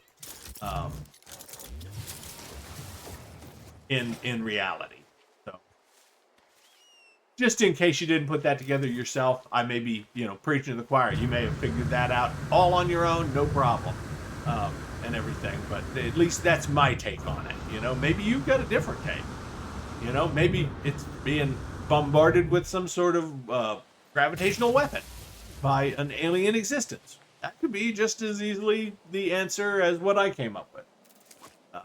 So, believe what you will. The game does not really reveal any more than we know in terms of that. So, we know we got 16 minutes of time remaining operational. But then again, the entire game has been 16 minutes, so we know that it's, probably more than a day or two. Because no matter how long we play, it's still 16 minutes. But I mean, if you think about it, that makes sense. The time within a processing, it's how many, things, how many, thousands of years could the computer process in 1 second? Depending on how powerful the computer, and the Atlas is clearly powerful, to an extent that is basically beyond our understanding, or any kind of technology we can even fathom. It's so I mean, like I said, we could have hundreds or thousands or even millions of years left before that 16 minutes is actually up. Scenario, iteration number 231187661T deleted. Boundary separation failure likely. Vessel 16 emptied. Cause, Sentinel intervention. Deliberate transfer.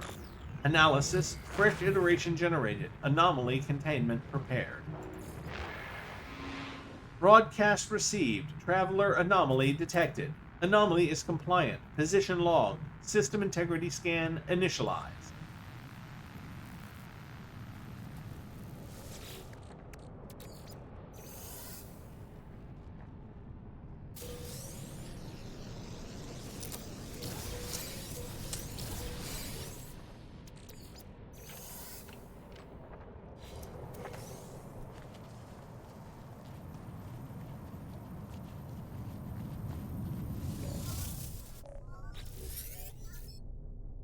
Clamber into the safety of my ship, nauseous, calm. I feel as if I'm going to be sick. Spewing up, baby! If it needs to come up, it's better to be out. I almost throw up, but as I am about to do so, a voice speaks to me from my exosuit. My illness disappears. Disgust, fear, panic response detected. Countermeasure deployed. Urge neutralized. It is the voice of my exosuit, telling me it has rescued me. It has been with me since my very first awakening, warning me of hazardous conditions, hostile entities, and financial transactions. In a strange sense, this voice is my oldest friend, constant companion through thick and thin. And Skip knows any jokes. I always pick that one. I love that one. The exosuit doesn't answer, of course. It keeps itself zipped. I don't think I've ever made a joke before. I was born with the capacity to do so many things. I would have liked to live longer if I could have. My brief happiness fades. I need to warn those I know. I need to warn all the travelers I can. The multiverse ends in 16 minutes. If we have hours, days, years left within this false space, I do not know.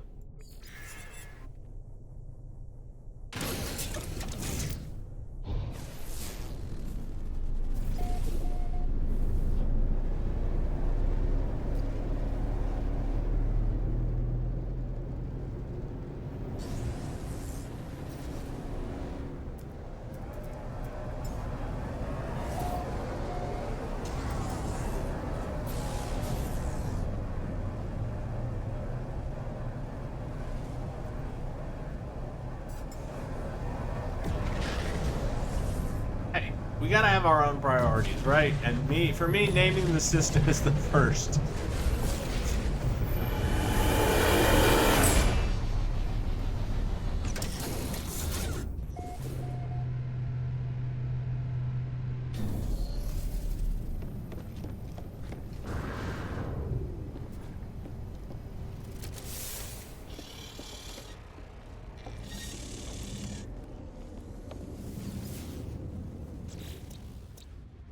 All right. Let's go with the Dark Tower.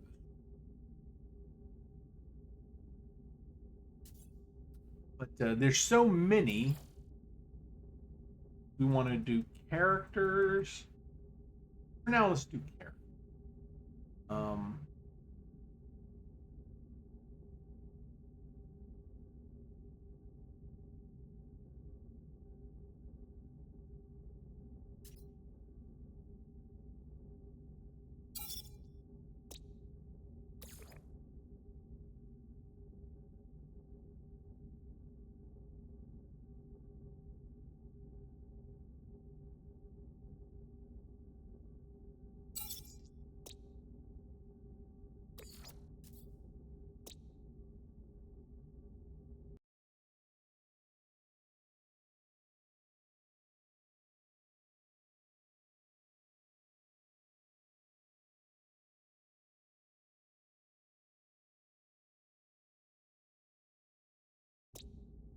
let's see. Yeah, 18.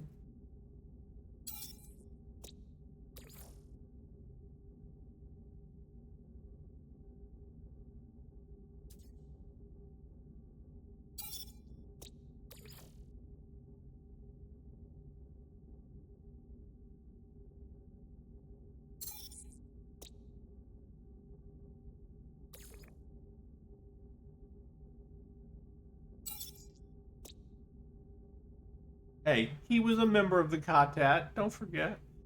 Now, I think that was all of. But you know what?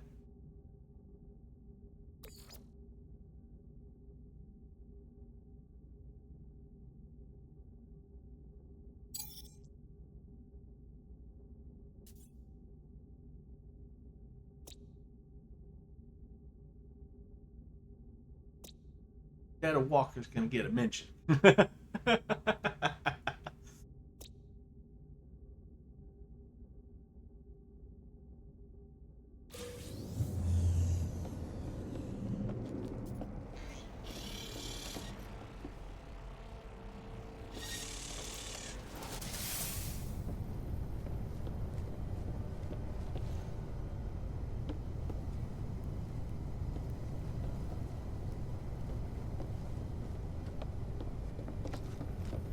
You never know where it's gonna put your ship. You really don't. Could put it to the left, or the middle, and the right.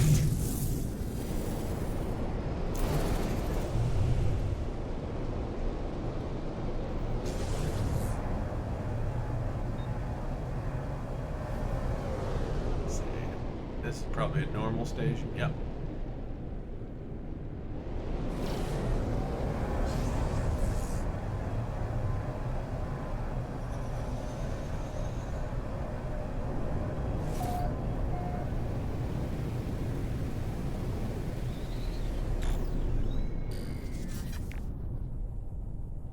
Looking for the large tower. There it is.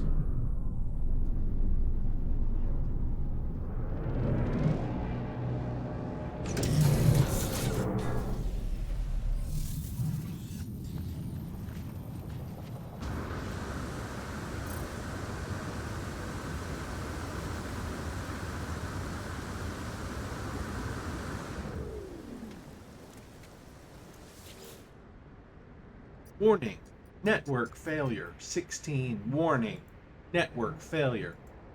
The terminal is a stream of warnings and errors, each warning of total failure. But I must do what I can. I must tell the others what I have learned. Broadcast. I warn the travelers of what I have learned. These worlds are not real. The Atlas is not a god. It is a machine simulating countless realities for some unknown purpose. After millennia of operation, the Atlas is coming to an end. There are 16 minutes until the system fails.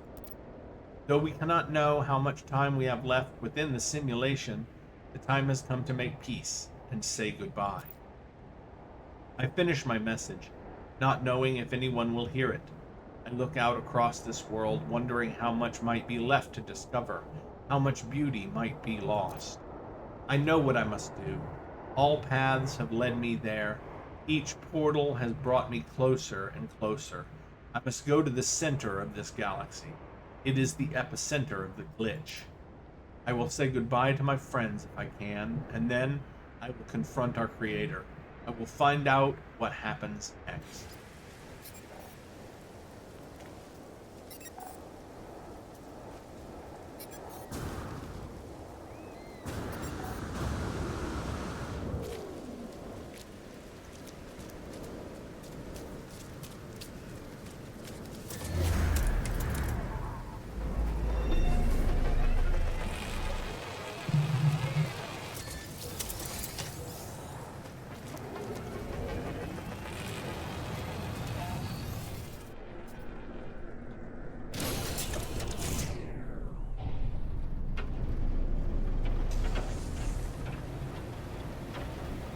And thus we have entered the end phase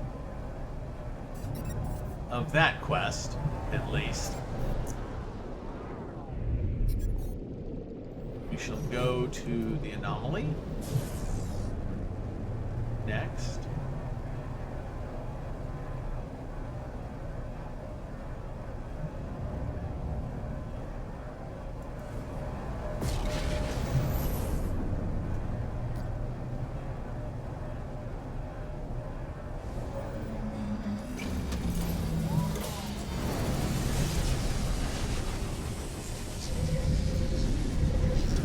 Now,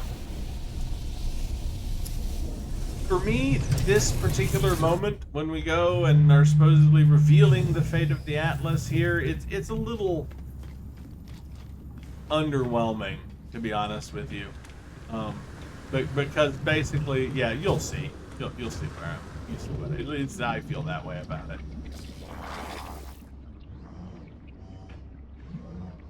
You know now, don't you? I mean, right off the bat, he's like, oh, yeah, we've been keeping this from you. We could have just told you at any time because we already knew. You see why I'm a little fucking disappointed? Of our simulated nature, of the end. The Atlas, it is failing. It resets itself again and again and again in its panic, trying to purge what it sees as an anomaly. But each purge changes nothing.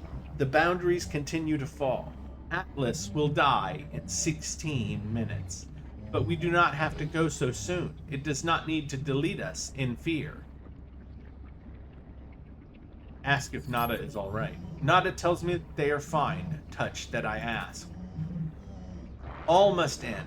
Time must end. Even here, Nada and Polo cannot escape reality fall. Data cannot survive. Make peace. Find happiness. Be who you want to be. Goodbye, companions. Goodbye, stars. I will remember. Ask what they will do now. Nada and Polo will continue travels. Continue acting as we always have. Yeah, and I feel like that's a real letdown of a response when you get there for them to just be like, oh yeah, we knew the whole time. We knew all of this, and we let you go through and find it out for yourself rather than just telling you. You know, and everything. It feels so anticlimactic.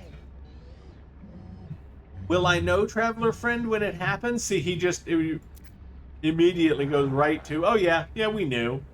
I suppose it may have happened before, already, again and again. Do you know if it has? I suppose you must not.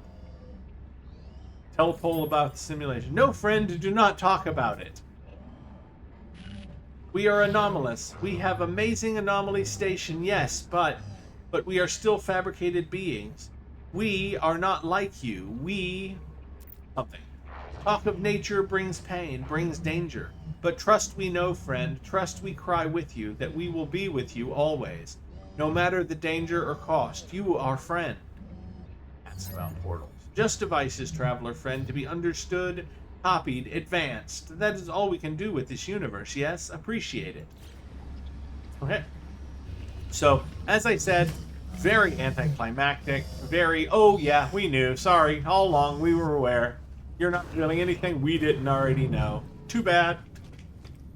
That's It's just a very annoying response to all that we've gone through and everything, for them to just be like, oh, yep, glad you figured it out already, or whatever. That's...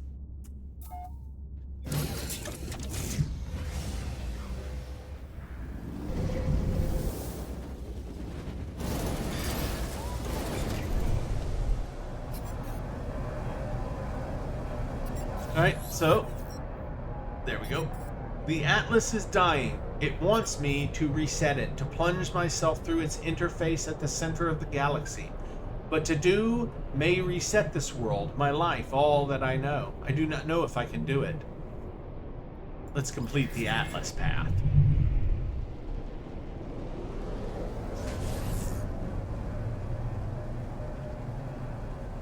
Alright, and to do that, we must first do another thing.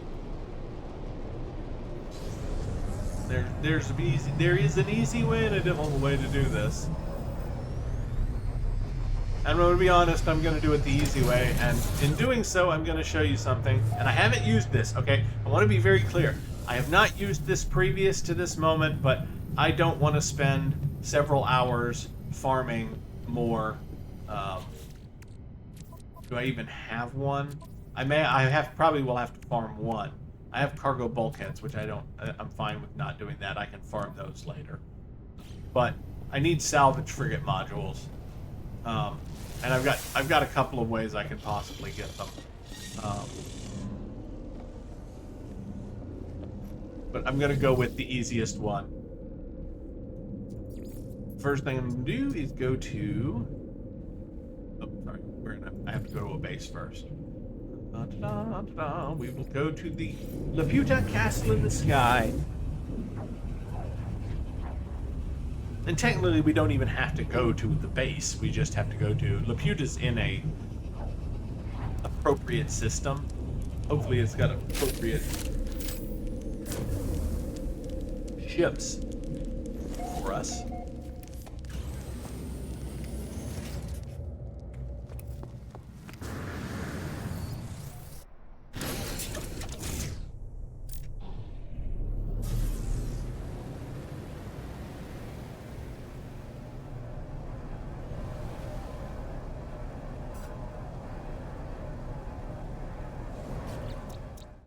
First, let's switch our log over to the Atlas path. That's what we're on now. We will also be doing the purge, because the purge really right now just involves us jumping, and we have to do that for the Atlas path. So this is why you wait to do them together, because since you have to jump for the Atlas path and you have to jump for the purge, it's best to just do those two at the same time.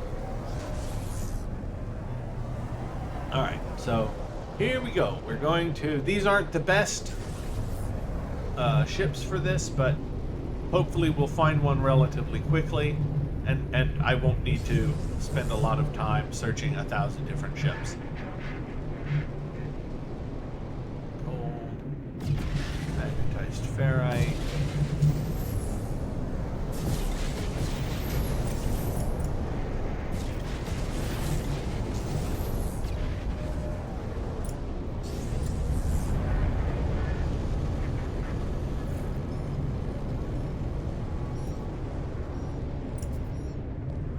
Spawn relic, moon ether, banned weapons, platinum, gold, first spawn relics again,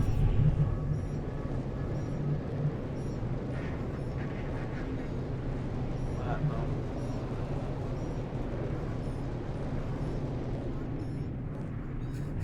banned weapons, chromatic metal, counterfeit circuits, first spawn, platinum. And that one is not one, even though it looks like one.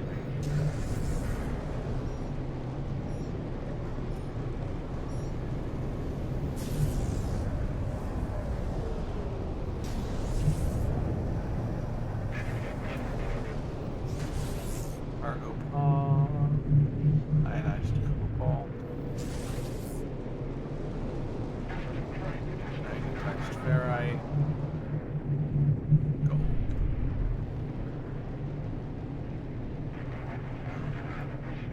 these are absolutely some of the worst ones. They've only, like, the big ones only have like 4 pods. We have some systems that have like 12 pods per ship or more, and that's the small ships. Warning. Threat detected.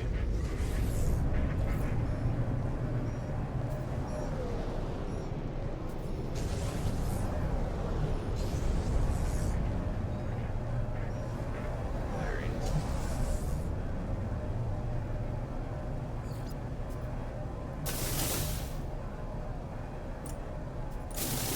Hostile ships approaching.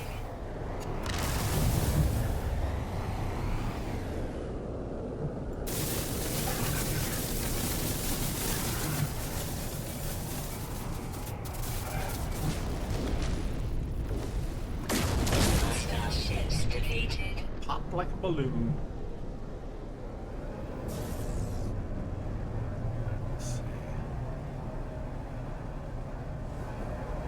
It's hard to tell. I don't think we've done any of the ones in this group over here yet. I think they worked in while we were doing the other one.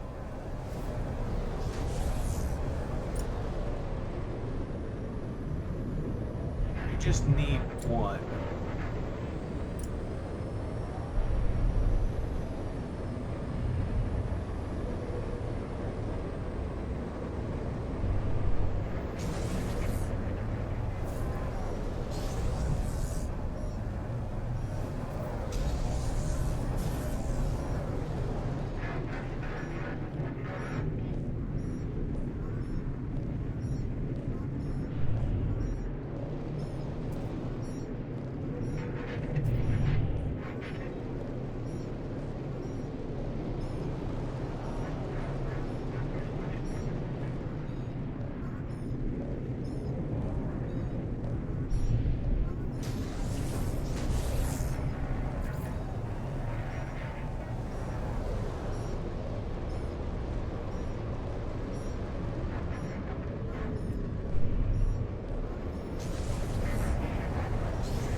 Warning. Threat detected.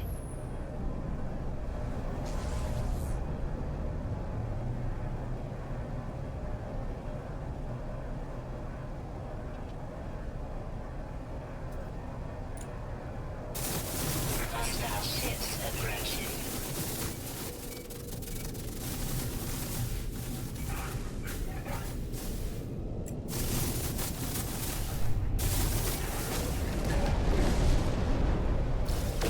Hostile ships defeated.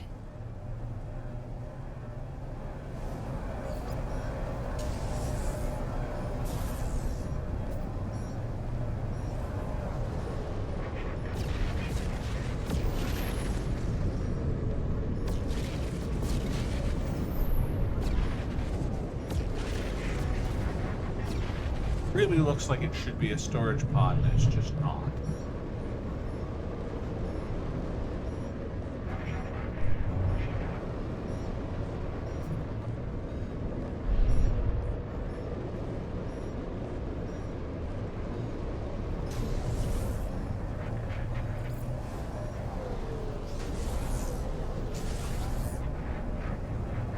And I think you see. I think at this point you probably see what I'm talking about how long this takes.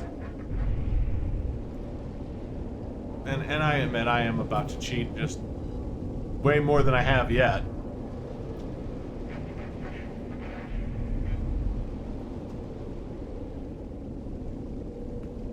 But I swear, I haven't done this. This will be the first time I've used it in this playthrough. It's just at this point, I don't want to spend hours doing this before I continue. Instead, I'd rather just cheat a slight bit to avoid that and just continue on with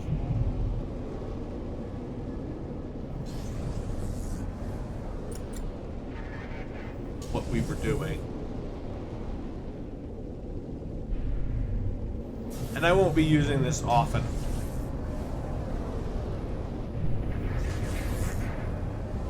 I'm really only doing it for this because I've already spent hours doing this, and I was thoroughly tired of it by the time I got to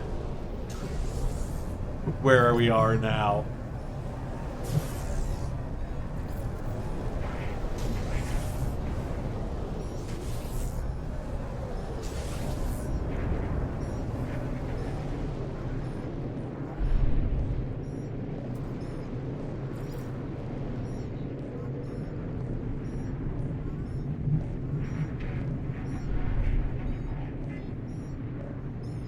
This takes so long, unless you get lucky.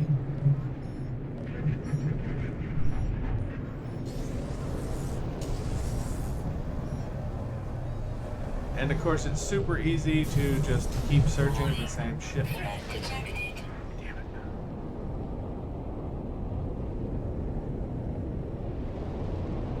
Where is he? There he is.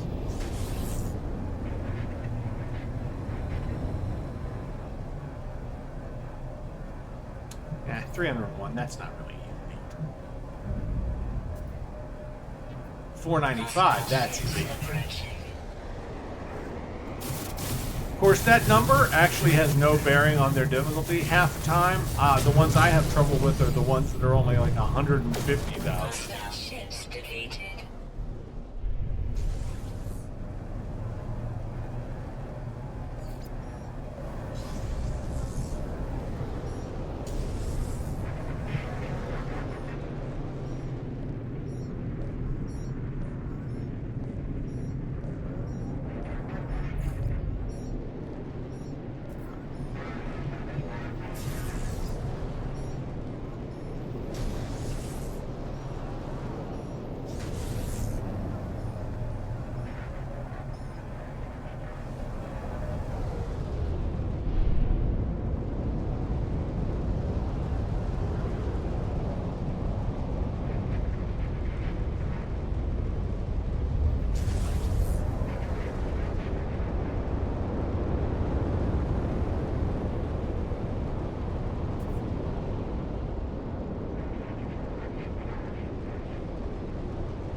Nope, nope, nope. Back up, back up, back up. We'll go under. We don't want to end up on board.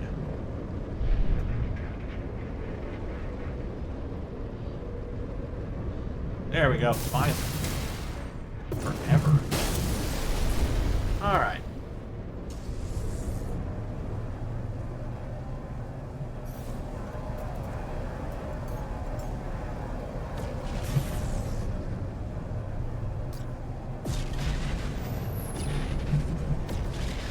Alright.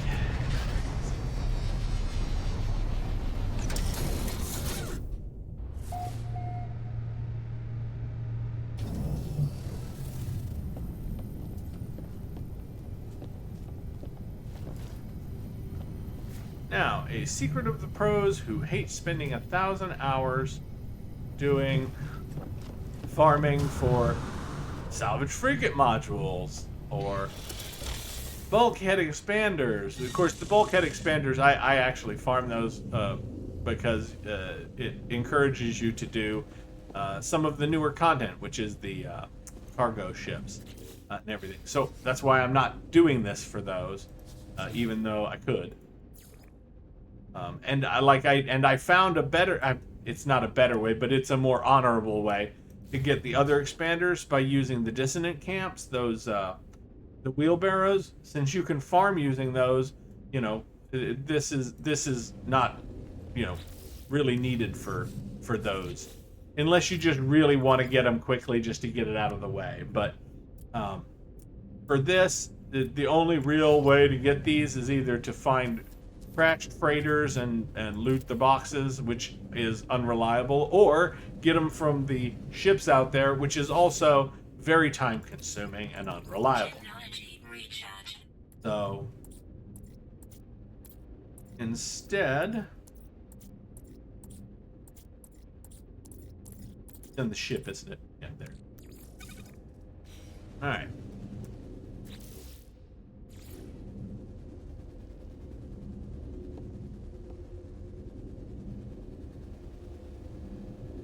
You want to overlap two portable generators.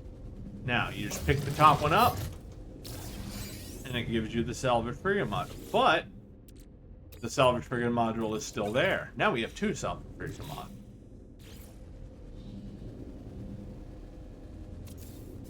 Pick it up. And now we have four salvage frigate modules.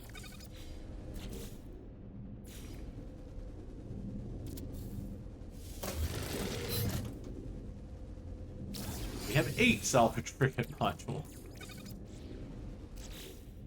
Yeah, it's a duplication glitch, and we call it a glitch, but at this point it's a feature, because I have to be honest, if they wanted to remove it, they could have.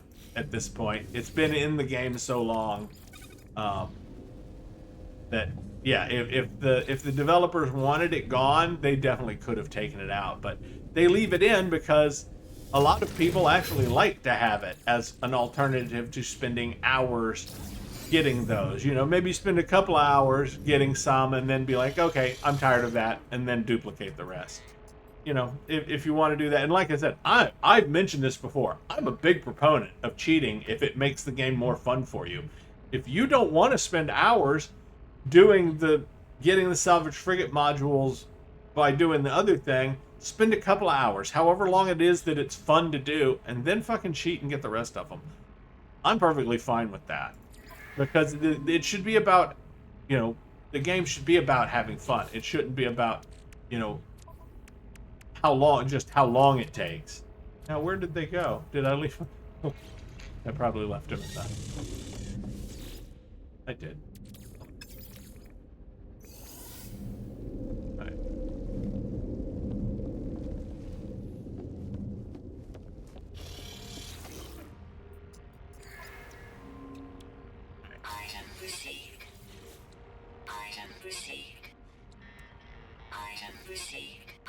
Yeah, and we were close anyway, but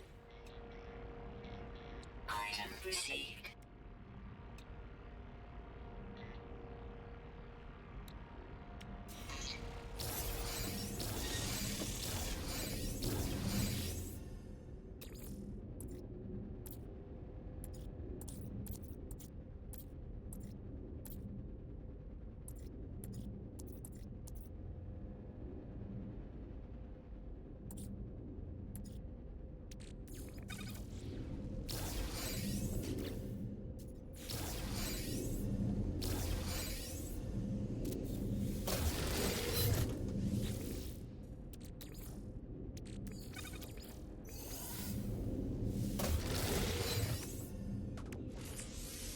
yeah, and you can believe me or not as you will on you know, whether or not I've been using that. I haven't.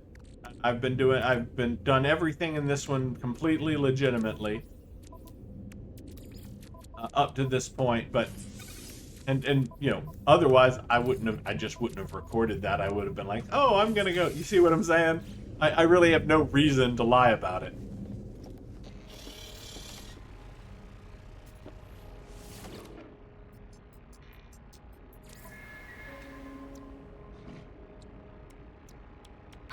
received. Item received. Item received. Item received. Item received. Item received. All right. And that's it. Now we have all of the different technology. Item received. Item received. Item received. Item received. Item received. Item received. And you know, I bought that stuff, but I really don't. I really don't want. I like the. It looks like orange and gold. I mean, it's actually orange and yellow, but to me, it looks like orange and gold on the ship. In the places where it uses the colors on the exterior, so yeah, I have no complaints about the colors that it came with right from the start. So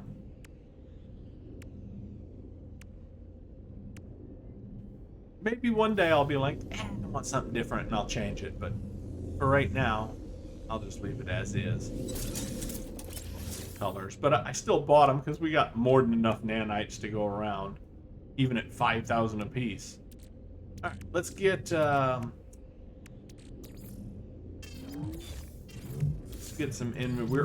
our inventory is almost full. Let's get inventory management done really quickly.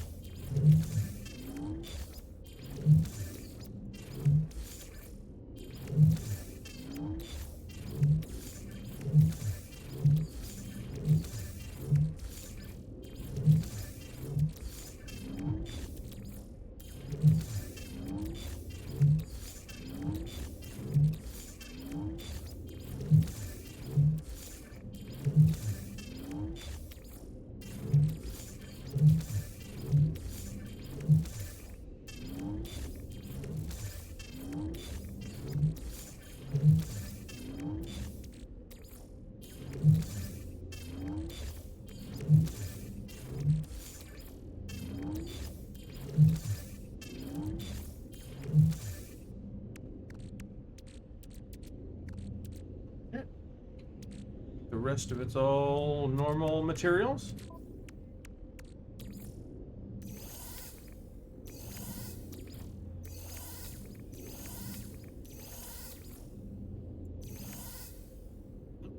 Right, we got a salvage. We got another fleet beacon. What's this one do? Plan your own capture ship to include the speed of your fleet.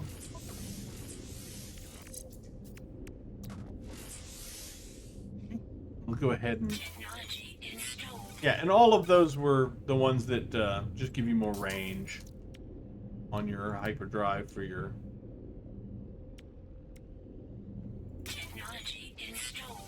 the freighter.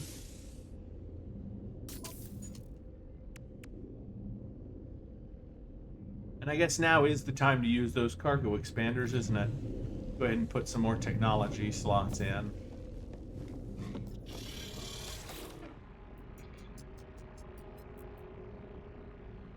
Oh, don't have them. I need to get them out of the freighter. It won't let me use them directly from it.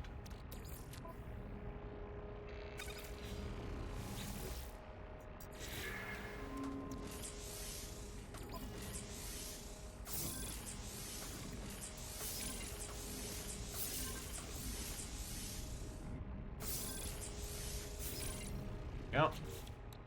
Got a nice big square now. Ooh, cool. We got supercharged slots. That's perfect. So 100 and 1 and 200.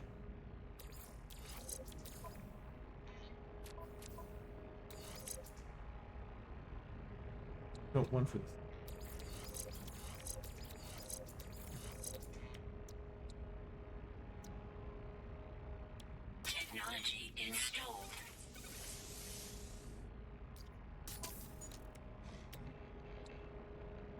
Need another warp hypercore and a mirror.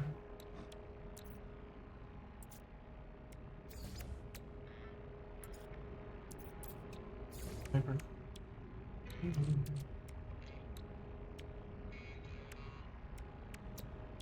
Technology installed. Another sword. On. We have it.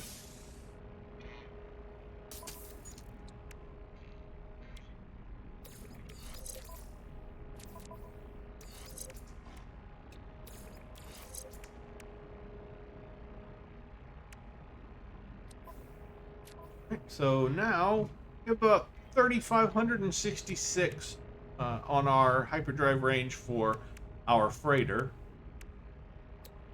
And we can also now warp hyper. We can also now generate a singularity, which is our own personal black hole.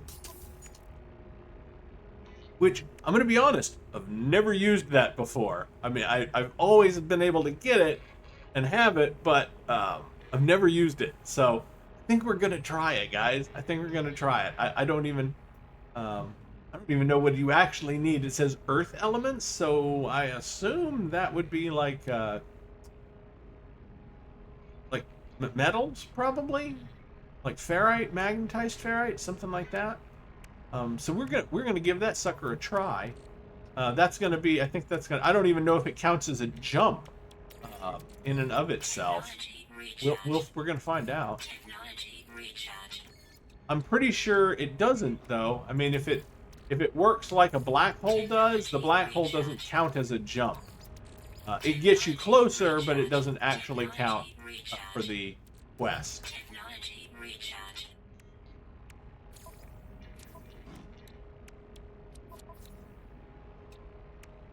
I still haven't put anything in that supercharged slot.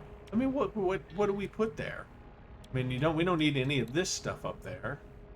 This stuff's all together. It would be way out of. I guess we can move this stuff and put some of our put one of our shielding things there. Yeah. Oh, of course, that's just shield strength and core health. We want to put our best one of these in, actually. There we go. And that because this has more. It has solar panel power and fuel efficiency as well. So better to supercharge that than that because it has more stats. Total.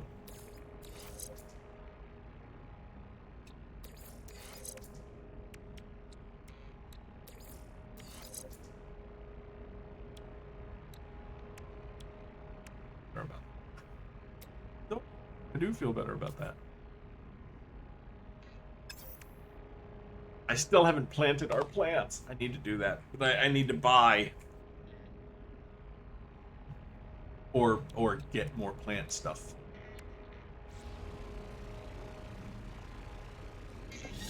All right. So, the reason that I did that is because oftentimes it is better to do these Atlas jumps with our freighter rather than, and we just need enough, yeah, because they're usually close anyway, but and as you can see, like if we go further, like it doesn't just pop up more Atlas stations. We pretty much have to go to the one that's closest to us. But I wanted to get the Singularity engine because I wanted to use it and see how it works. Here's how it works. First, let's save before we go zooming off. Of course, it is going to mean that I have to name more systems. And we do want to go to whatever system we have that's the closest. And I'm not sure how we figured that out, but I think I've been trying to move towards the center. So let's check. Let's see. This one, where we are now,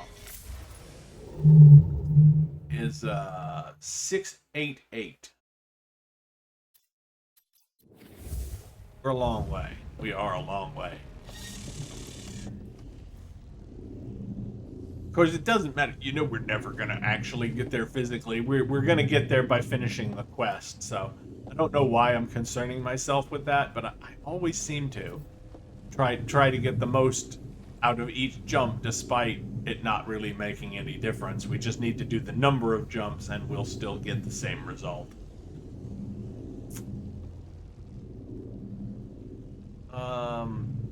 So in essence, what we need to do is go ahead and do the Atlas Path stuff. And we actually have an Atlas system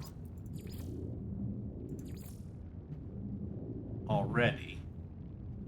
It's not showing it though. Wait, do we have? We have the Atlas Path. I don't remember which one it is. I mean, we can just go to new ones, but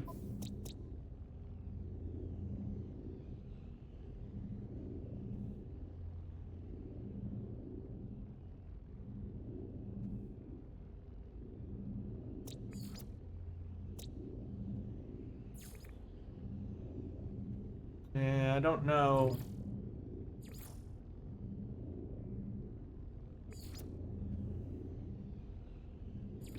It doesn't really say. Like, we'd have to go to the different systems. So I guess it's a moot point. We'll just go to new Atlas systems that we've identified from here. That's our best bet and everything. So, oh, I still want to do this. I don't care. I still want to do this.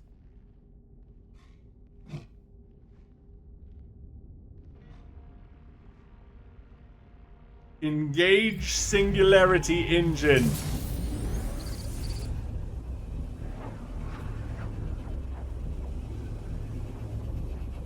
And now this is random, as far as I know. It may be like a black hole, and we're always going to end up closer to the center of the universe than we were previously.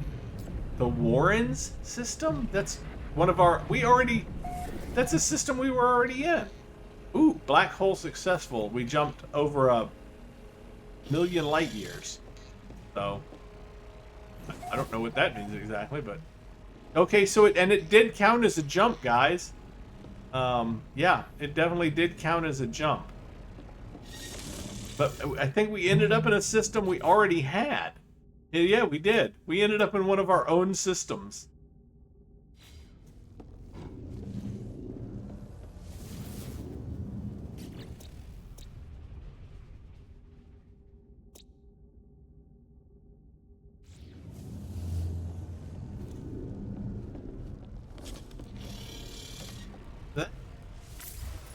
Interesting. I don't know if that's just a coincidence or if that's what will always happen, but yeah, it did take us to the one, I guess, that's the closest towards the center, 683 instead of 688 thousand. That's just odd that that it just transported us from. And it said it transported us like over 1,000,000 light years, and it's like, there's no way that was 1,000,000 light years unless it crossed the galaxy and came back, because we're right near where we were. Okay, so now that we've tried it, at least once, and I can say, hey, I did it. Sorry, I'm trying to get to it. And it didn't use up all our fuel either. Let's see, and okay, dihydrogen, ionized cobalt, salt, really, and salt is one of the best things to recharge it with. Yes, our wormholes are powered with salt, everyone. Our wormholes are salty. Oh Lord. Okay, so. I was like, oh, let's do it again. No, we need to do the Atlas Path thing. Because it did count as a jump in our Purge mission. So we want to keep on track to do, the jumps along with the Atlas Path.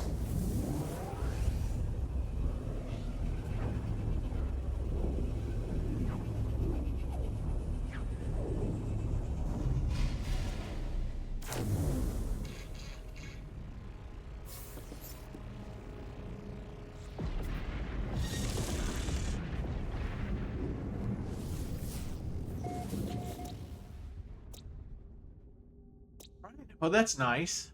Yeah, you don't always. A lot of times, these Atlas path jumps lead you to Atlas station systems that have already been discovered, and I just delete them after I go to them. But sometimes you get lucky and they've never been found by someone else. All right, so let's see. We've got 4 planets and 2 moons, and both of the moons are on a single planet.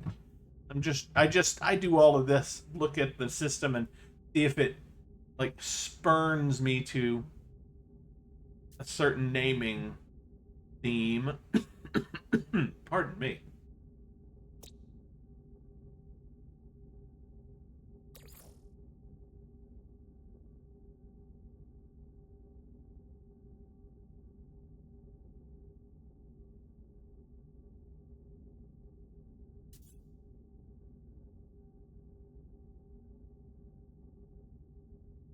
Let's,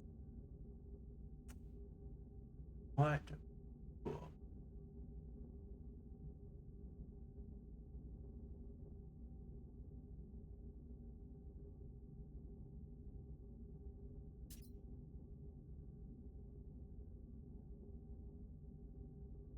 Go with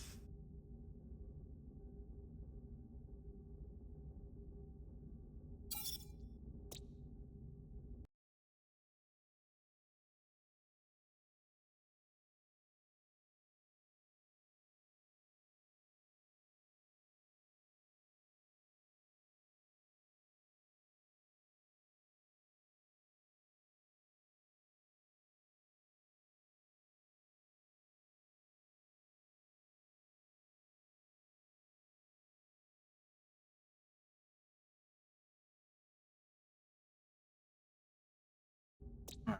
Let's see. What are locations and I know there's the train. One of them's gonna get that. Probably one of them. It's not a location. The train's more. But that works too. The dead planet. We can probably name that one Blood.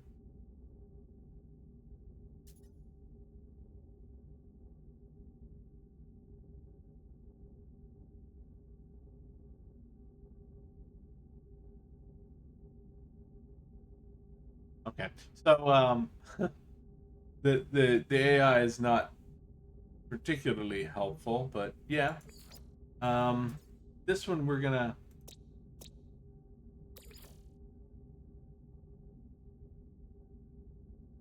City of Blood.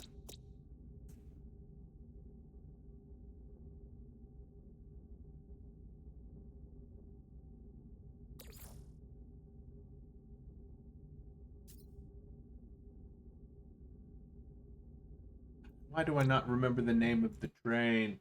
It's one of the biggest things.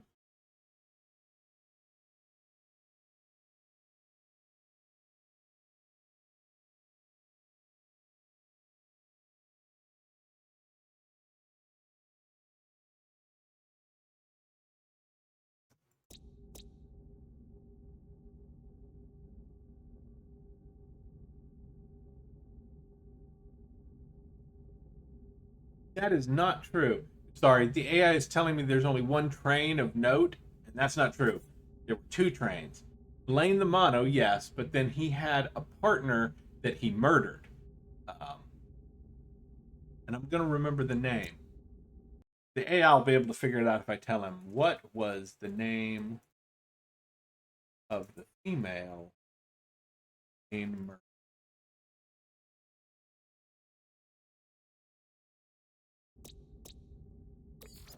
I'm going to use them both as Blaine the Mono.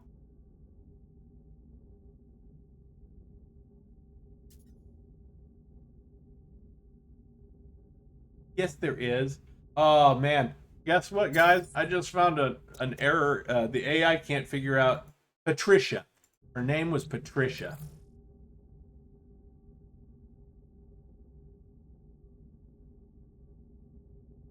Yeah, it says there isn't a canonical record in Stephen King's The Wasteland or the rest of the Dark Tower series of Blaine the Mono murdering or even interacting with a female train. That is not true. Blaine the Mono had Patricia, and he complains to Roland and his friends that Patricia wouldn't shut up and was only and kept crying, and because of that, he destroyed her processor, which means he murdered her. So, yeah, Patricia. And the AI was unable to pull that when I asked about it, and it was just because I couldn't remember Patricia's name until I thought about it a lot longer. So anyway, there you go. AI is not as smart as everybody seems to think, I guess. I'm going to tell it her name was Patricia.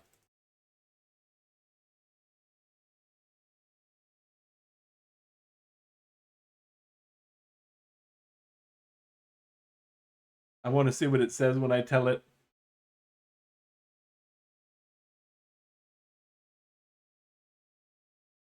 It says there's no canonical record in Stephen King's The Dark Tower. It just repeats the same thing. It says it's from a fan fiction, and it's not. Believe me, I've read that book at least 12 times. I've read the entire series at least 12 times. I love that series. So anyway, yep.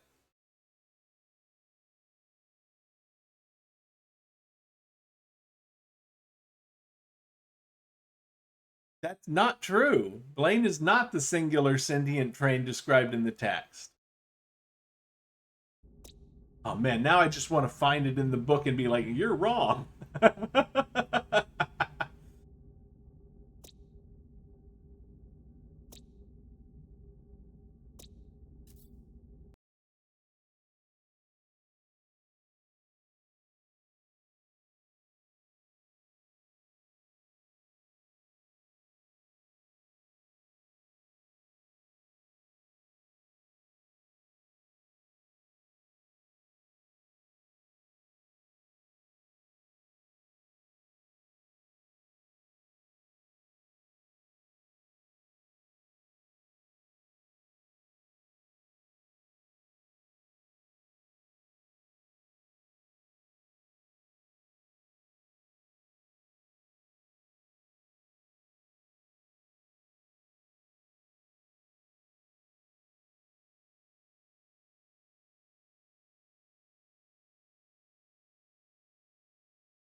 Wow, it insists that I'm wrong, and I'm not. I even pointed out that I'm sorry, I'm way off. I know here at this point because I'm arguing with an AI that because it's wrong, but it's so irritating um, to have an AI arguing with me and telling me that.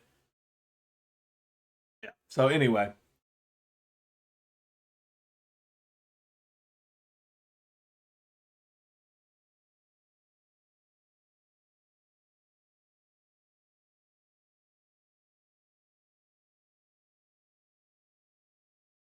so now I'm trying to.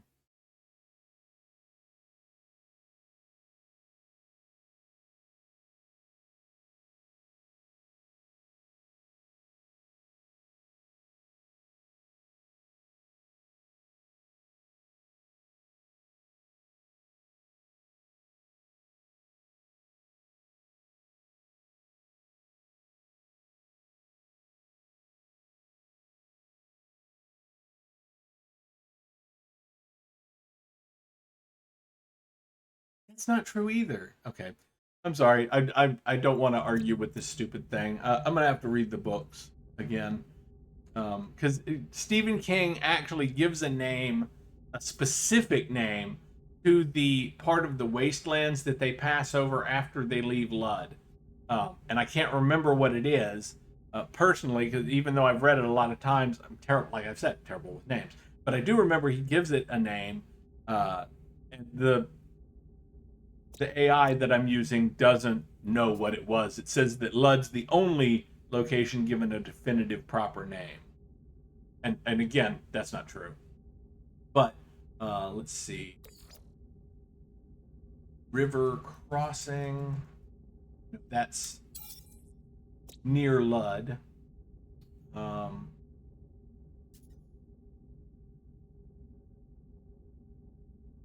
What was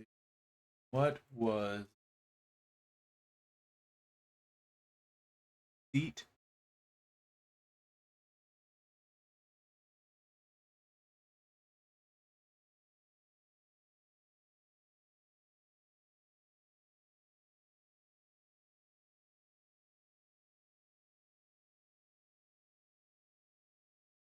Outside the Barbican Gate. Yeah, I can still quote some of the text. I couldn't find a canonical reference to the seat where River. Oh well, yeah, okay. I thought you might be able to figure it out based on. Let's see.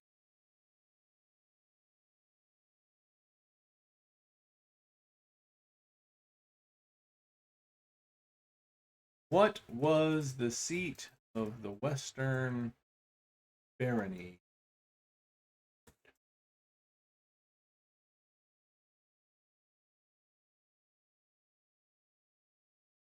Sorry, I know I'm pushing this one.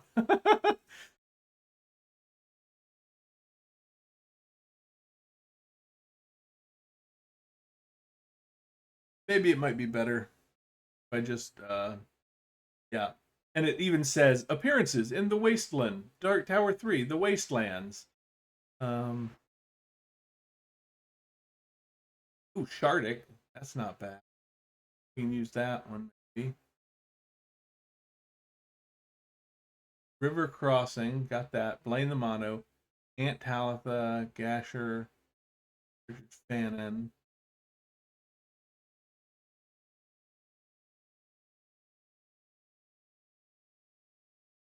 I'm looking at the wiki right now, and it's all pretty much right.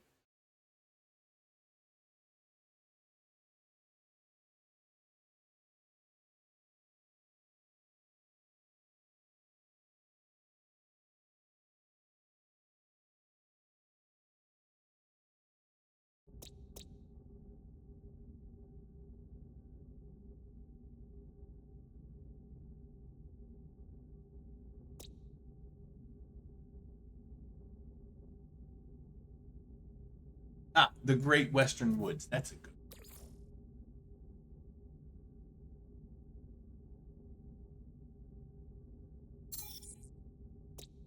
And then the final thing. Let's go with Shardik for this one. I know that it doesn't really fit the rest of that, but it fits with Blaine the Mono and Patricia. And Shardik is probably. I mean, he's one of the guardians of Beam, so I feel like he's more of an important character than either one of them anyway.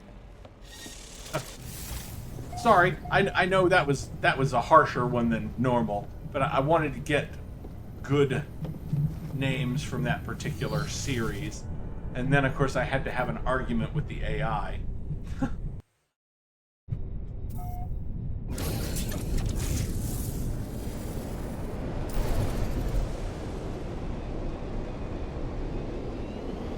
Which I lost, by the way, not because I was wrong, but because the AI, you can't convince it that it's wrong even if you point it out.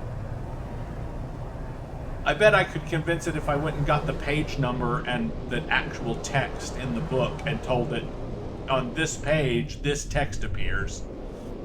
I might be able to convince it.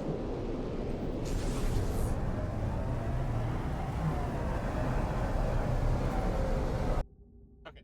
Sorry. Yes, I did just pause it so that I could have a further irritating argument with an AI because I pay for it and I want to make sure that I get it. I reported that it's making errors, and then arguing when you tell it it's wrong.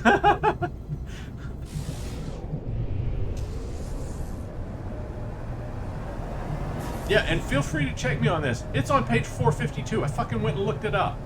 In every edition that I've ever read, all three of the audiobooks that I own, the different edition audiobooks, for the Wastelands.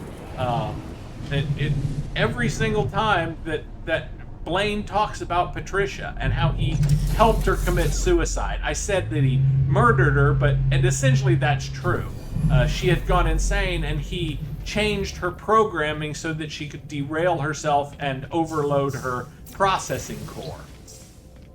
And he tells them that, and of course Susanna tells him that was murder, and it was. Yeah, I'm sorry. I remember this series very, very well. In terms of what happened and everything, and so it really bugs me that the AI is sitting here arguing with me and telling me that, oh, I'm you know, it's not in the canonical record. And I'm like, it's in every fucking edition. I mean, it's not like he edited that shit out of one of the editions. It's in every one I've ever read. If there's one edition the thing is basing it off of that I've never seen, it's got to be the rarest edition possible. So, yeah, it just... I got fixated, man. I got fixated. Sorry. I love the Dark Tower series. If you get a chance, read it. It's absolutely fantastic. Stephen King is one of the best writers of our time. He just is. And that particular series, while I appreciate his horror, and I do like horror, somehow he made the Dark Tower series even better than all of his horror stuff, in my opinion. It's so good, and it's like a post-apocalypse fantasy western. It's so cool. Anyway, I will stop fanboying about it now and try to let it go. Nothing. I don't know the other two words. The Veirun cannot be Muluna. This is Mim you are. I feel the stirring of heresy within my mind. At each interface, an Atlas stone awaits me. I am driven to gather them, but to what end? Why does the Omnipotent require my prayer? What is wrong with the heart of existence that its creator requires this pilgrimage, this dance of grinding stone? I answer the question. I will not turn away from the challenge. The Atlas guides me, and I will answer its call. Yeah, and like in this part, we're still referring to it as if it's a god, and that's because we still don't really understand it at this point in the Atlas path, whereas we already know better in the other quest line. So it really doesn't fit what we're saying and thinking about it as we encounter it the first few times in the Atlas path, but even that changes as we continue on. With this quest line as well.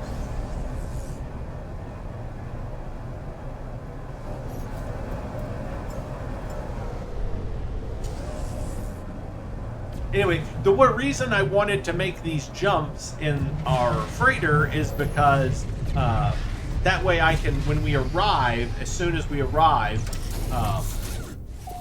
if the system already has a name, if it's already been discovered, I can reload and go to it and try to go to a different one by using the Singularity engine.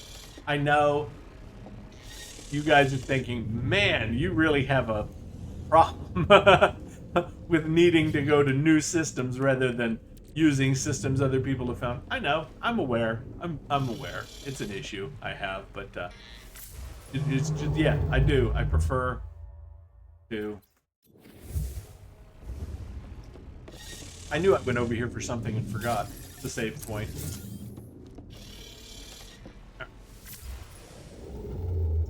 So we got that one.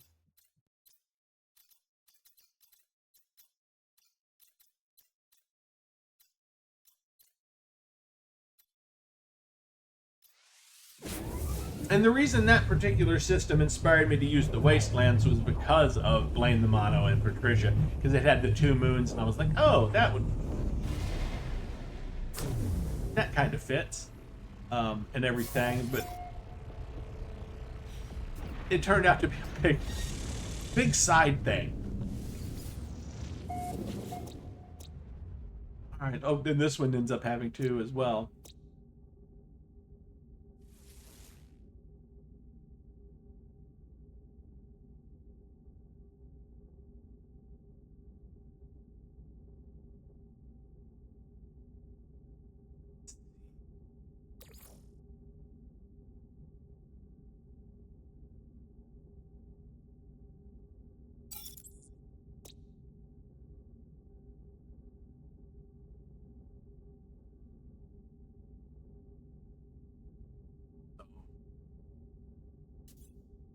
Roland draws three, so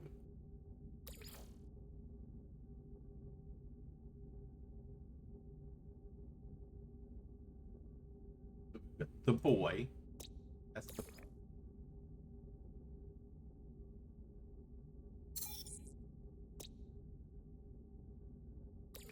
the second one is Eddie Dean, but his door says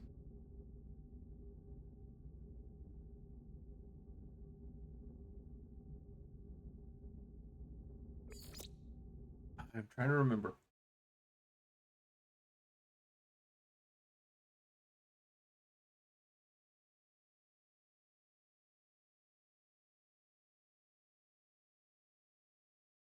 Pusher? No, the pusher's the last one.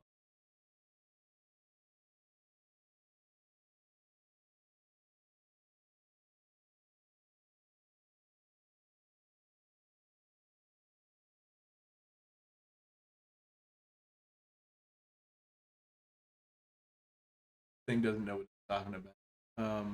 Eddie Dean's.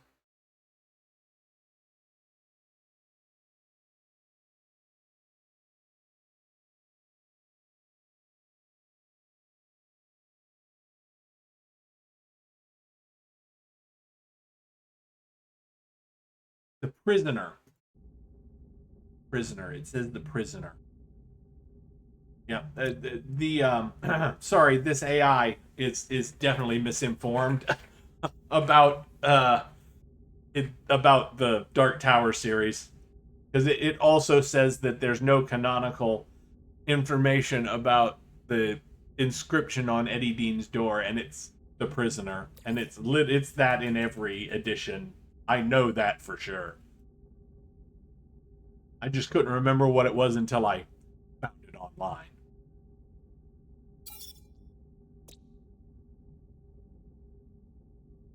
Then Susanna Dean's door.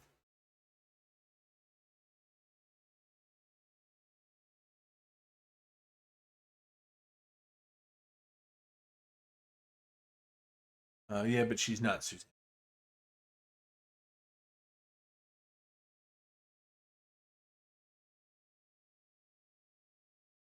The door and the drawing of the three.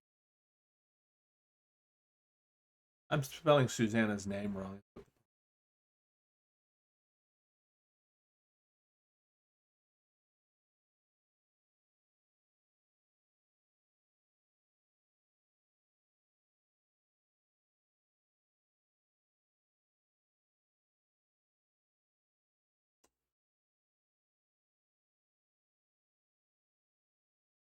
Yeah, the unfound doors. I know that.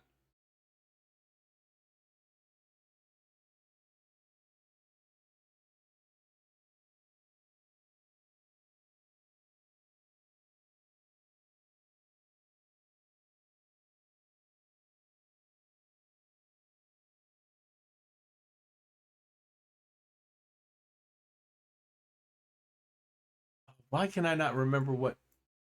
At least I can get the right spelling for Susann.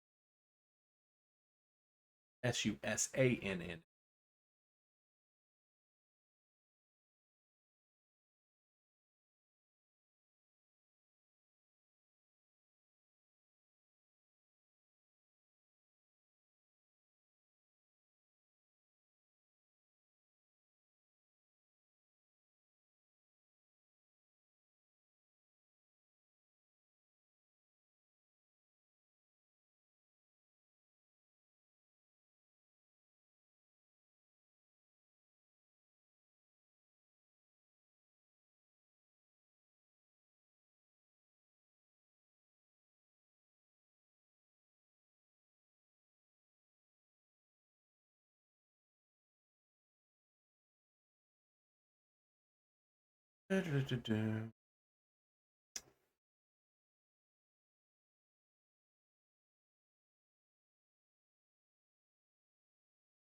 cannot for the life of me remember what it was.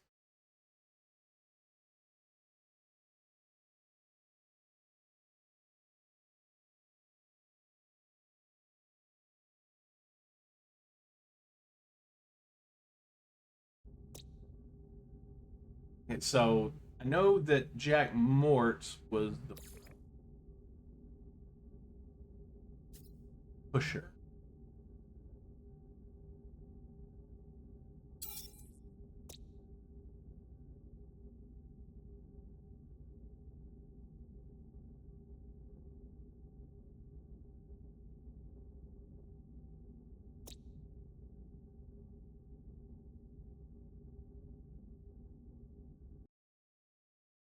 Oh, it'll tell me in Western Sea. That's what I'm. The Lady of Shadows. Damn it! I should have remembered that one, right?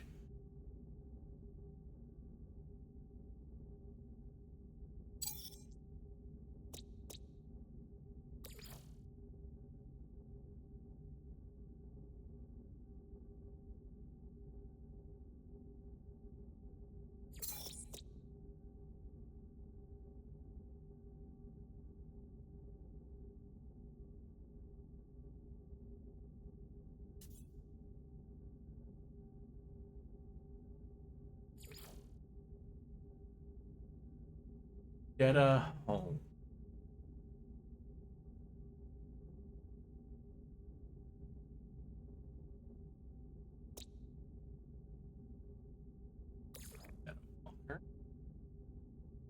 I know we used that one, but already, but these all make sense. What? Look, I'm very I'm very tied to this particular line going on, so just bear with me. And by the time I get done with this, I'm gonna want to read those books again.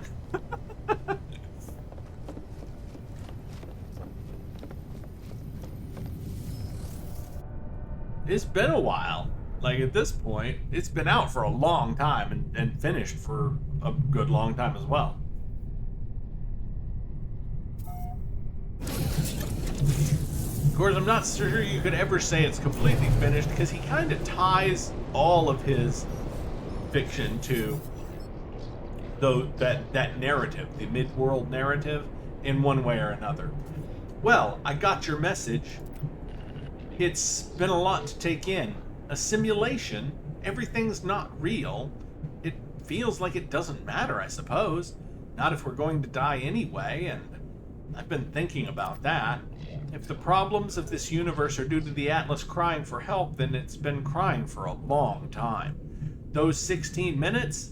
I'll bet we have years before we die. Ask what they plan to do.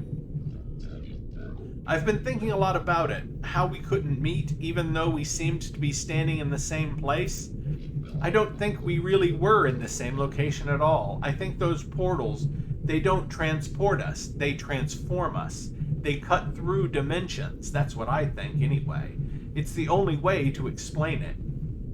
It is the only way to explain it, and that's what I came up with long before I first read this. Do you remember what I said about how we basically die because when it transports us, it doesn't move us through space. It basically saves our existence and then reloads us in another place as a new iteration of us. And if the walls between worlds really are falling, maybe we'll be able to have a drink together before the apocalypse, after all. Say goodbye. I say goodbye, telling Apollo that I am on a journey to the center. They tell me that they will race me there. We speak of the memories we have shared.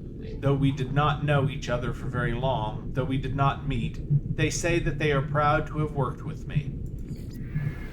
Goodbye, friend.